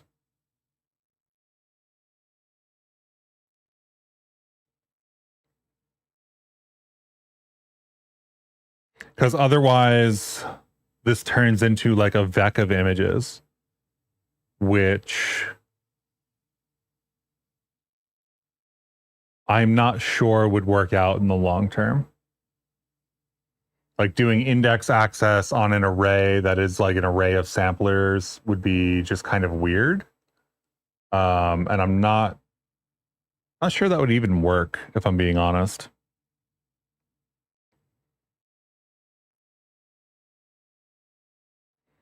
So alpha mode, depth bias, fog enabled, etc., unlit. All these are fine. Depth map limitations will look weird on bent non-planar surfaces. Depth of the pixel does not reflect its visual position, resulting in artifacts for depth-dependent features such as fog or SSAO, yada yada. What is the repo that example is on me? What is the repo that the example is on for me to contentious all over it? You mean for the layered material example that I'm looking at right now? Or what is the, what's the question?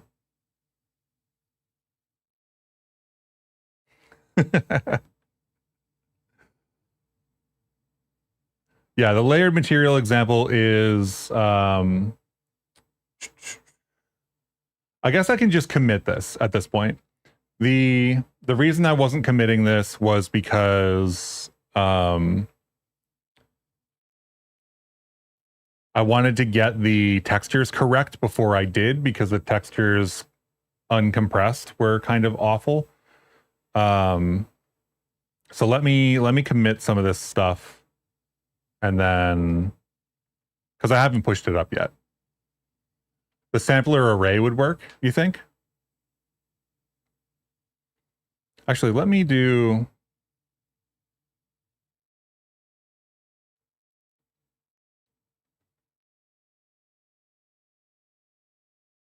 So I think there's two viable paths forward. One of them is packing everything as 2D texture arrays, and the other one is bindless everything and trying to use a vec. The problem with using a vec that I can think of off the top of my head is that if you have a texture set, it kind of needs to be at the same index. So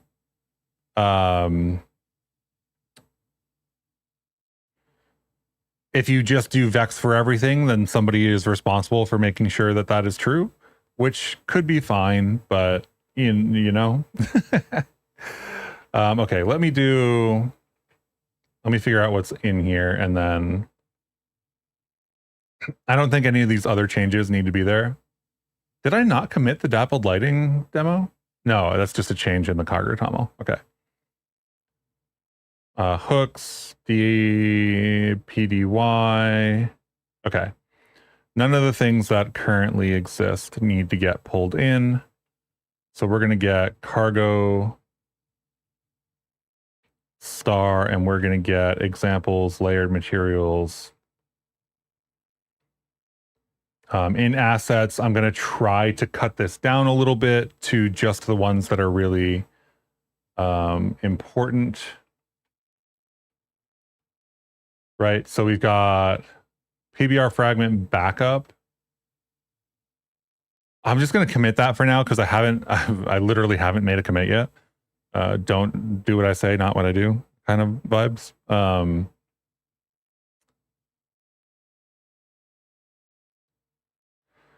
then this needs to be processed array cram, but are all of these relevant?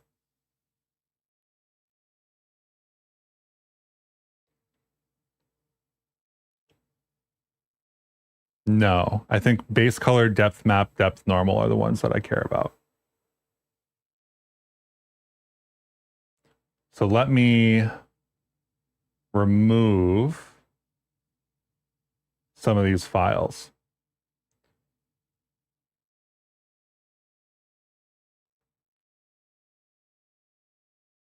Basis, compressed, these all go away. Cram, uncompressed goes away.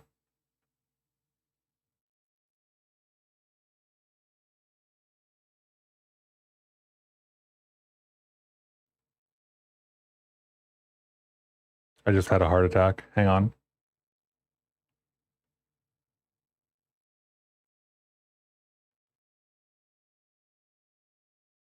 Okay, it was just the one file.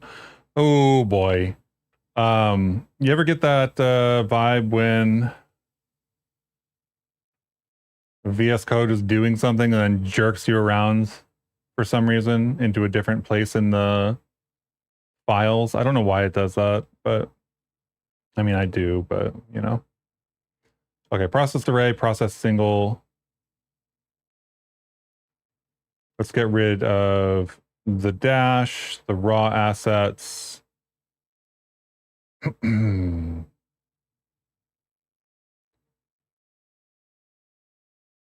Archive, get rid of EXRs need to go.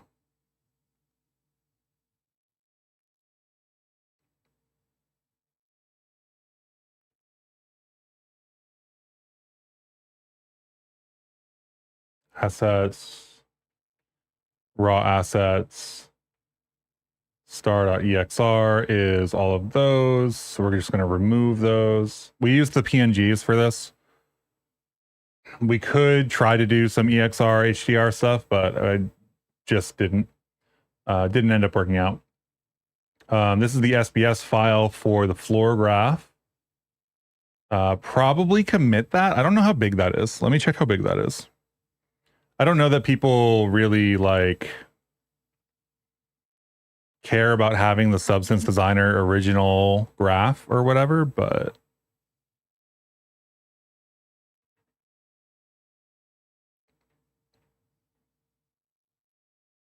probably useful to somebody anyway. 20 kilobytes. I think that works. I think we can do 20 kilobytes. PBR fragment, raw assets, this is all the PNGs. These are all, they're like a couple meg each. The normal map for the stone is probably the biggest, along with the normal map for the floor. I think I'm not going to worry about that.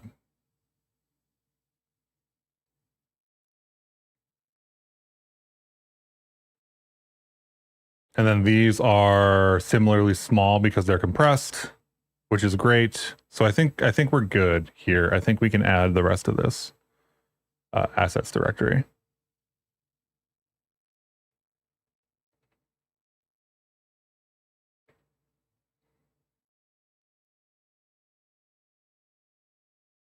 Okay, a bunch of PNGs, KTX single, KTX array, PBR fragment, layer.wgsl.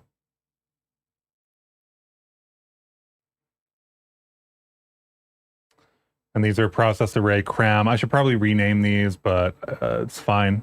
Just kind of getting a commit so Hukasu can look at it. GCO, B. What am I going to call this branch? Layered materials, probably. Was GA examples, layered materials.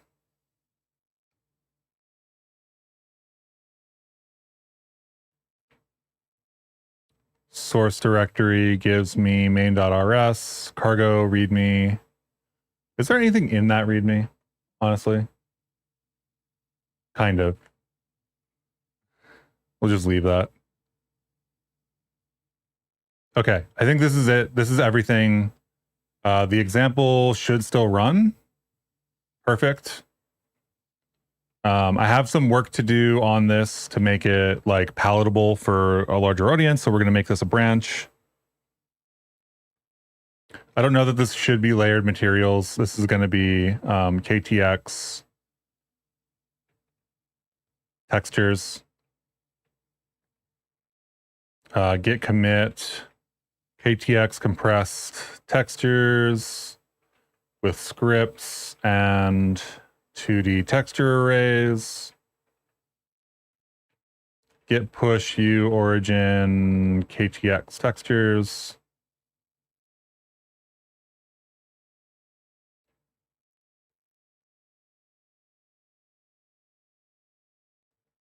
I feel like I'm going to have to reset the repo at some point because of all the files that I just added.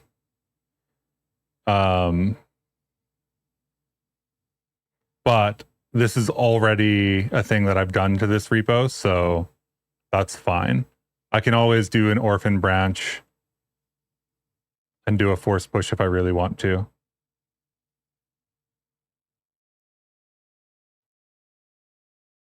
Squashing. What do you, oh, squashing the whole repo, you mean? I don't know how useful the old, like, I don't know that the history of this repo is particularly interesting. It's been a long-lived repo, right? It's existed for a while. But nobody really cares about Bevy 0.12's version of whatever it was, you know? The only thing that I have some commits that I need to rebase on.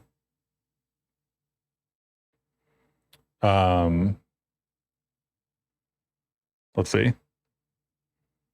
Textures, demos. Just say this is a whip.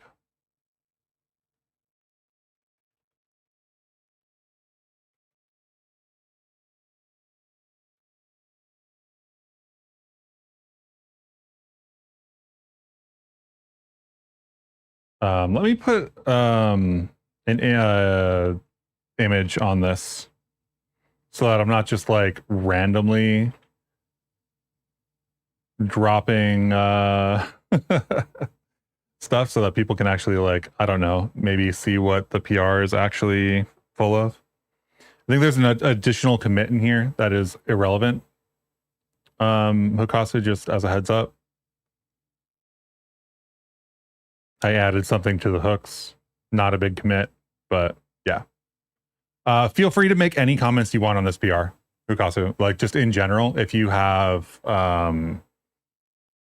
things to say, I don't know what you want to say. But feel free to say whatever you want on this PR. Have a discussion about it, ask a question, tell me I'm wrong, whatever. Feel free. Hukasu about to tear you up. Hukasu is about to share their bindless information with me, which I will be very appreciative of, I think.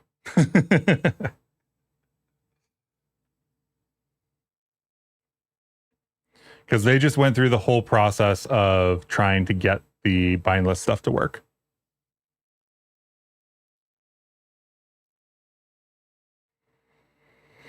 Ooh, I just got hungry.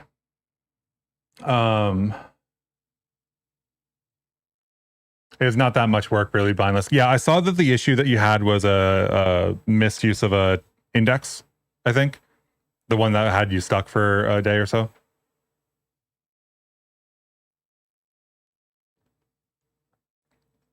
So, nice that that was the issue and not that there was a permanent bug. Not nice that you got stuck on it, but, you know, it happens.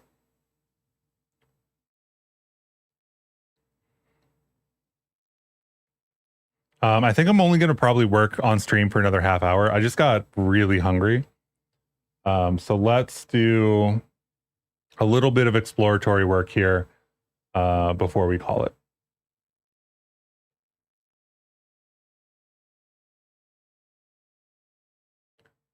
Adding one more issue to the user error label. At this point, you could mean your stuff or my stuff. Or both of us. Okay, so standard material. This is the standard material stuff. These are bindless indices for, I think, all of the textures. This is the other thing. If we do bindless stuff for this, I have to implement bindless. And I don't know that these indices can be dynamic. Maybe they can, maybe they can't. I don't actually know the answer.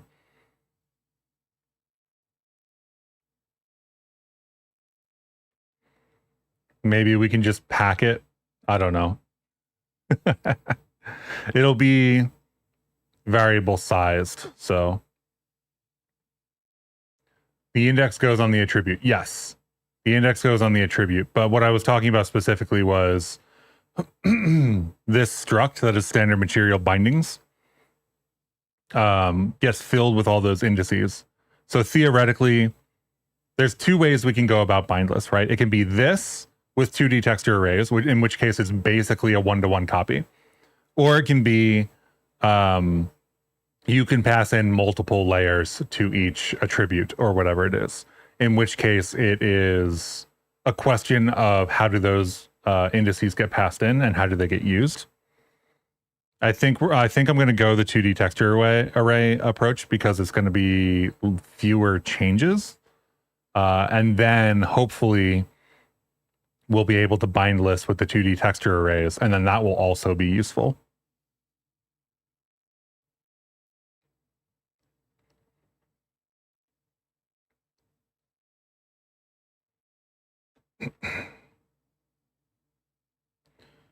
PBR material custom bind group stuff. PBR material. This is where the standard material was. So let's keep going through this for a little bit. There's a couple of functions. These functions don't really matter all that much. Here's the default for the standard material. The things that I'm not sure if we will be able to support with this is like the clear coat channel. So this is PBR multi-layer material textures, which is like layers of clear coat on top.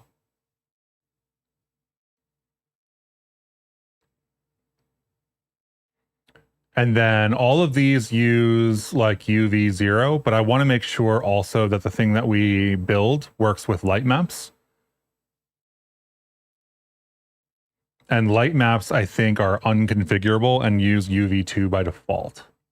I don't think there's an option.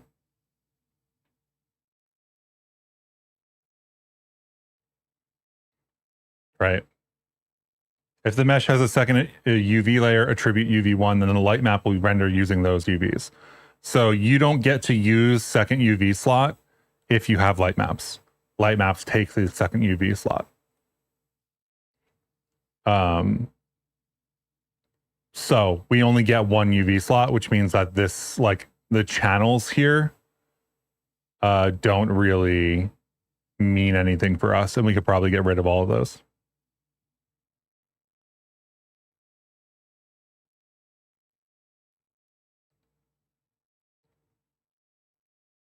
I'm also parallax. I don't know that that works with triplanar. We'll figure it out. There are other implementations as well. So flags, this is part of the reason that we had to fork PBR standard material from input, because these flags get set based on whether the textures are set in the standard material, and then those flags get passed in as shader defs to the actual shaders. So if you use a helper function and it accesses one of these flags, then the only way that you have to deal with this is, as far as I can tell currently, the only way is to fork that function. Here's the standard material uniform. So this is all the data that you would get normally if you were doing as bind group on like a random struct for a regular material. As bind group shader type. This is all of our flags getting packed.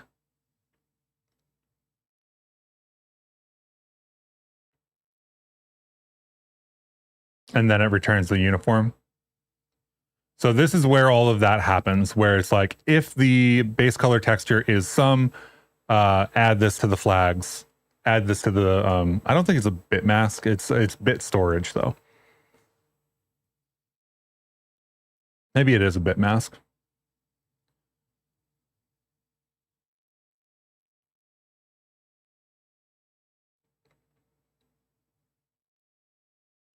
So alpha cutoff, alpha stuff, attenuation distances, emissives. So this is just constructing the uniform. So not terribly complicated code, just one of those things where you can implement this for the struct and then return the uniform.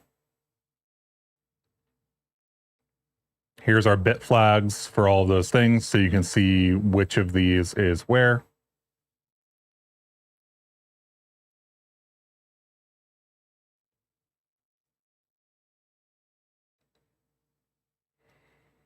From standard material for standard material key, not super interesting, just, you know, the key for the pipeline.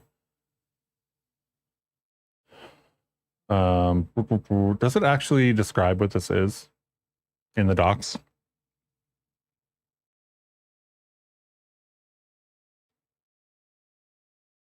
Pipeline key, yeah, but do you ever talk about what a pipeline key actually is? I guess not.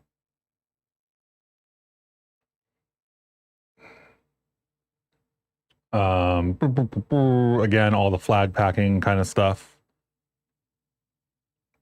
Here's the impl material for standard material. So there's a shader and shaders for other things. Opaque render method. Let's see. For now, diffuse transmission won't work under deferred rendering as we don't pack the required data into the G buffer. If this material is set to auto, we report it as forward so that it's correctly rendered, even when the default opaque renderer method is set to deferred. Interesting. If the developer explicitly sets the opaque renderer method to deferred, we assume they know what they're doing and don't override it. Okay. That is really interesting, actually. I didn't know that that was how that was implemented. So if you specify the opaque render method to deferred specifically, then they assume that you know what goes into the G buffer. If you have it set to auto, which is what everybody has it set to for the most part, then they try their best to give you something that is reasonable. If you set it to forward, I think you also just get this by default, because then it will be there.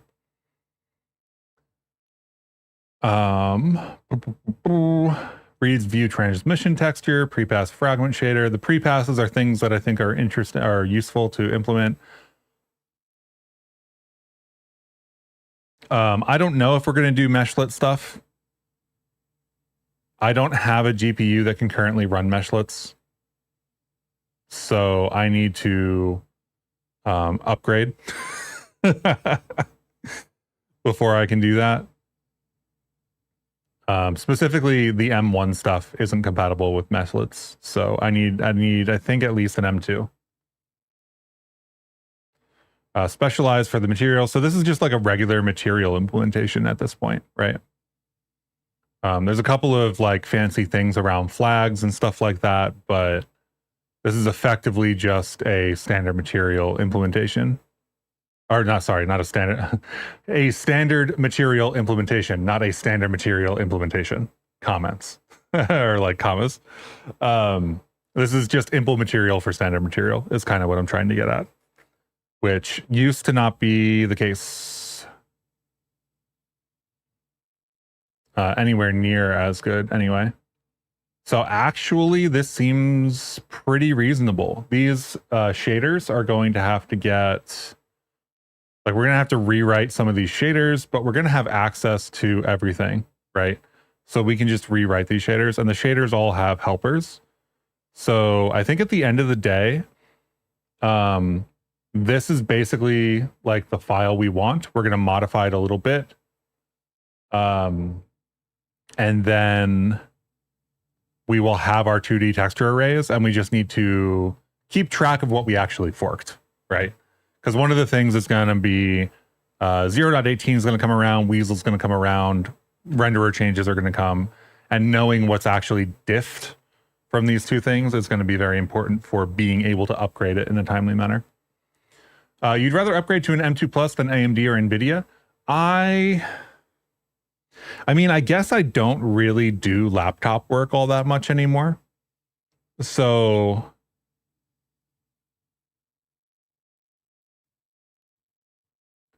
the one thing that I do have to say is, not that I'm like in love with Macs or anything. Like, I don't I'm not like a huge Mac super fan.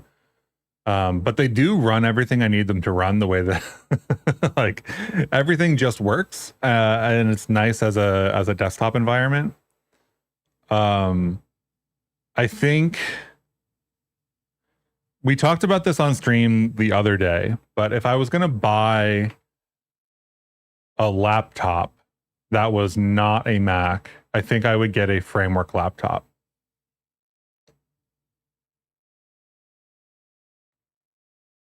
And I actually don't even know what kind of GPUs are available for a framework laptop. Oh, you can get a framework desktop. That's cool. Framework laptops. I guess laptop 16 would be the most recent. Configure, and you would get an option between. Why do these have AI in the title? That's so weird. Memory, primary storage, operating system, power, expansion cards. Is there anything here? Oh.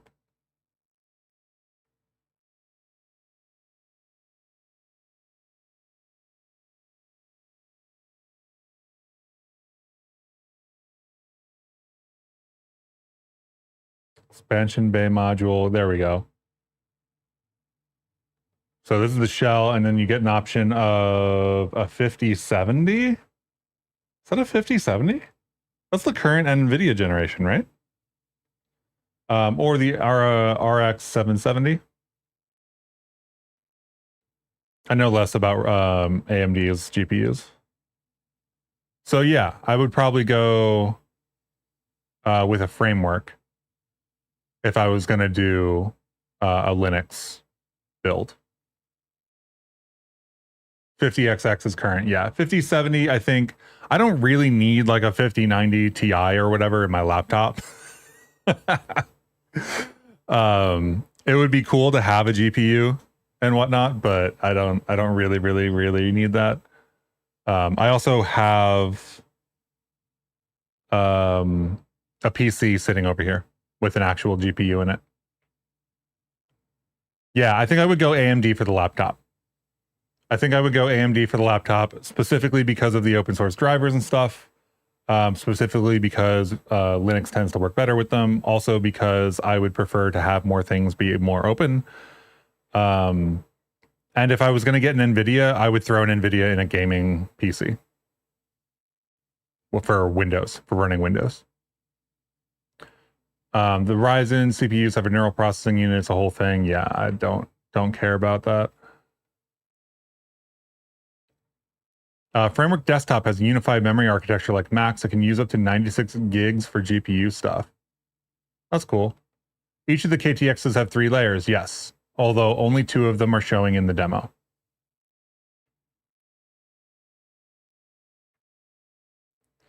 Linux working better with AMD is much less of a thing nowadays. NVIDIA is catching up. That's cool too. I think that the only requirement that I have is if the RX 770S can't do meshlets or can't do like Solari future stuff, that would be my only thing that I would really care about. But the nice thing about having a framework laptop would be that the next time the GPUs come out, they build a new module and I swap it out. So I feel pretty good about the options, you know? How much do these even cost?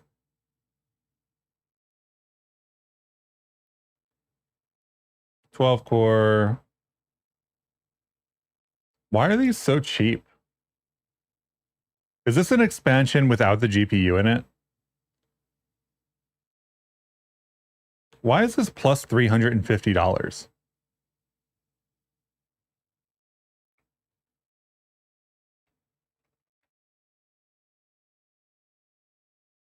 $5070 is $550. I guess that is accurate.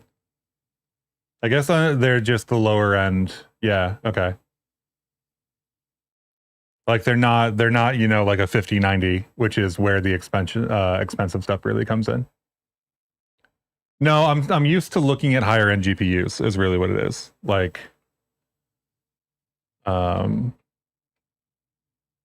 like I'm used to seeing numbers like this because if I'm going to go for a GPU to put in a machine, I'm going to go for a GPU for gaming reasons. Yeah, I know you are. It's all good. We're good. um,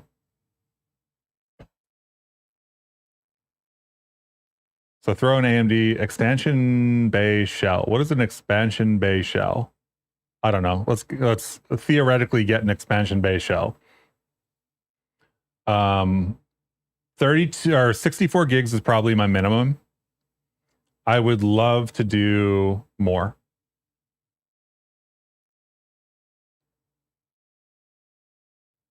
You've been running NVIDIA with Plasma 6 Wayland on Endeavor OS with cache repos just fine for like multiple years now. Sweet. That's awesome. The shell is just a filler for when you don't have a GPU installed. Oh, okay. So if I plan to always have the GPU in there, then I don't need the $100 piece of foam. So if you're on the road, you don't have this big, heavy battery sucking GPU installed. Yeah.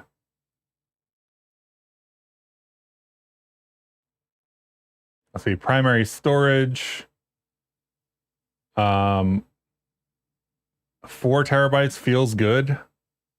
I feel like 1 to 2 terabytes is something that I fill up fairly quickly. I feel like, especially with video stuff, if I put any video things on the laptop, I will want more. So like realistically, it's whether the extra 4 terabytes is worth $350 to me between these two. 4 terabytes is pretty reasonable though. And then, oh, you get secondary storage? What is the secondary storage? So it's just an extra stick?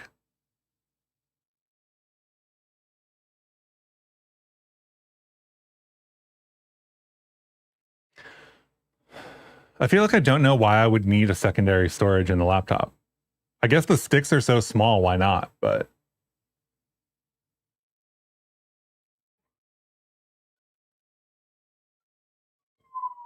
you can also install your own later if you want to. Oh, for like yeah, that makes sense. Oh yeah, if it was your first Arch install and you did it the manual way, oh yeah.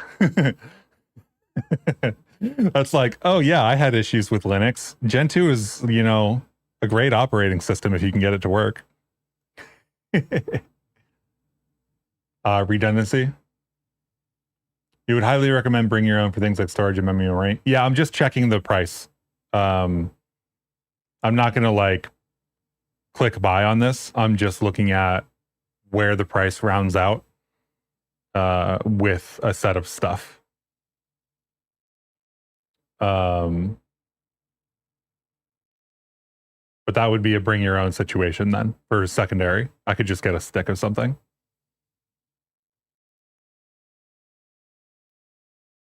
Linux, obviously, not paying $200 for Windows on this laptop. Power adapter, fine.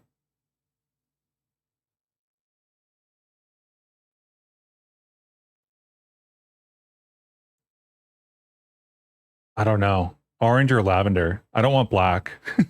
Maybe orange. I wish there were more options. Keyboard, whatever. Input modules, 2 of them.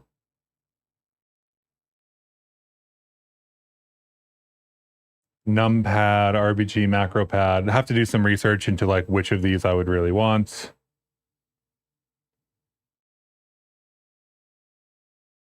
And then expansion cards, probably a couple of these, like $150 worth of expansion cards. Just to have one for Ethernet, have one for HDMI, have a couple for USB, etc. I assume I'll need a dock. I don't think there's enough slots on this to hold everything, so I would probably need to get a dock for some stuff. What is a storage expansion card? Oh, like a throw in. That's cool.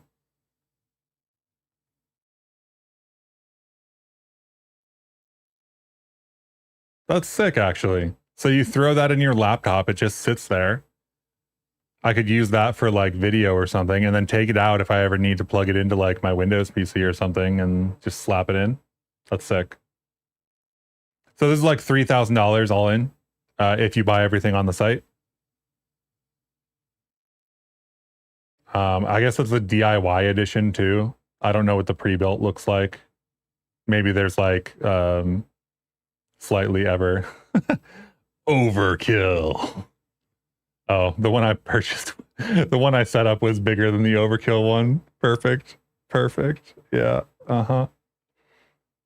Cool. I think that's pretty reasonable. I think that would be what I would do. 16 has 6 slots. 16 isn't even out yet, as far as I can tell. That looks like a pre-order to me. Things like the bezel, you could probably get 3D print or get 3D printed any color you want. Oh, sick. Yeah, that's cool. Yeah, so I mean, like, that's cool. I probably do want a Linux laptop at some point. I don't know that I need one right now. It's kind of like an extra thing.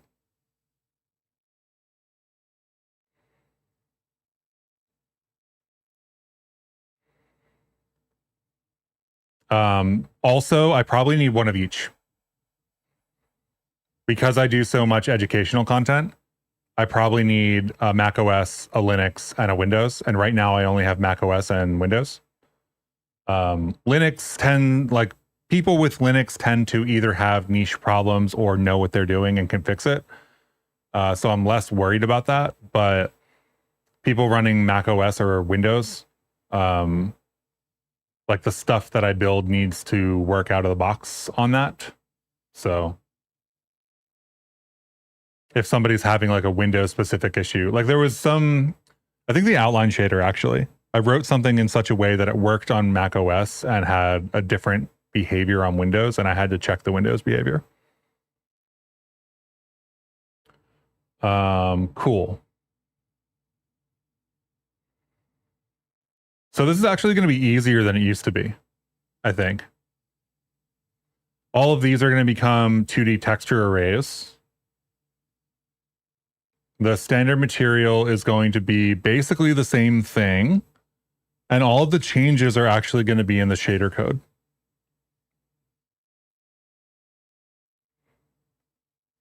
NVIDIA Open is throw new version of the wall, kind of open source. Yeah. You think you can use a VM or hypervisor on a Mac to run Linux and have pretty good performance? Probably, but yeah. They make a new version once it's released source, so yeah, it's cool that NVIDIA Open exists, but not ideal. Yes. And because of the GPU sharing stuff for the VM or hypervisor on Mac. Yeah, that all makes sense.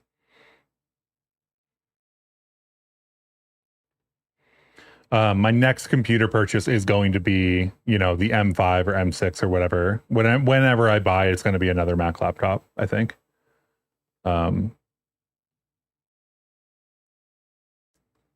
But a framework is like in the back of my head as a cool thing to have.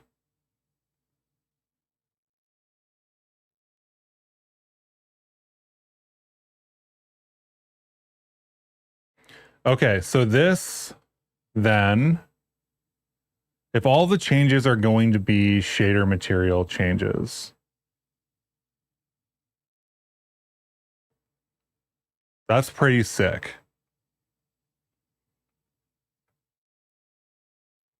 So we've got render PBR, we've got PBR prepass, and PBR for deferred.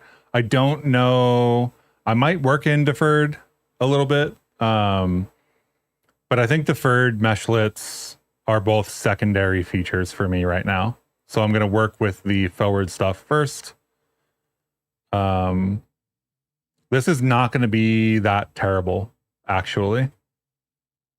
I'm not going to be able to do it right now because I need to cook some food. But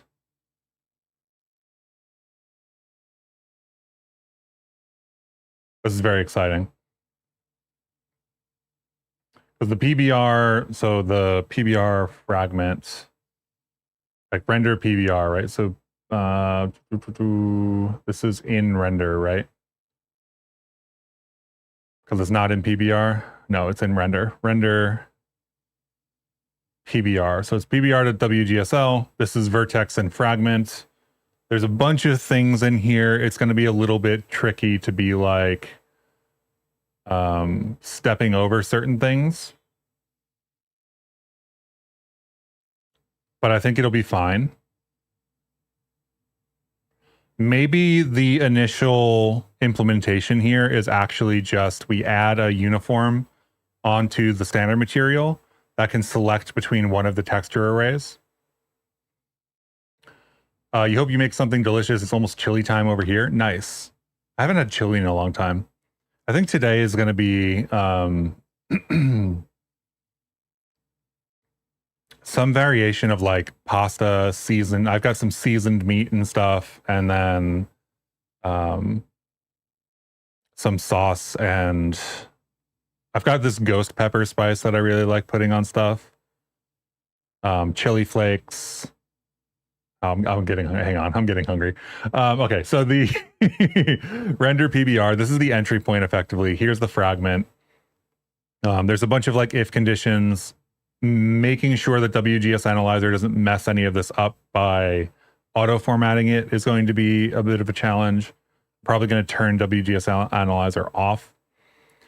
The other thing that's really interesting is that we can kind of handle decals in whatever way we want to, which is very cool because that means that we can do clustered decals with the dappled lighting that I made a video on the other week, like 2 or 3 weeks ago, I think. And we can use that plus a noise texture to actually integrate that lighting into the material, which I think would be really useful. So I think that that's going to be part of this as well. I don't know I don't know where that noise texture comes in, or I don't know exactly how that's going to work. But maybe we can stick that in an extension material for whatever this becomes.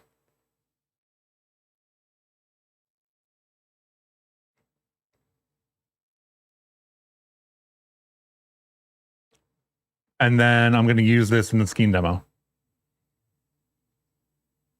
So pretty excited about that, honestly. That seems very, very, very workable. And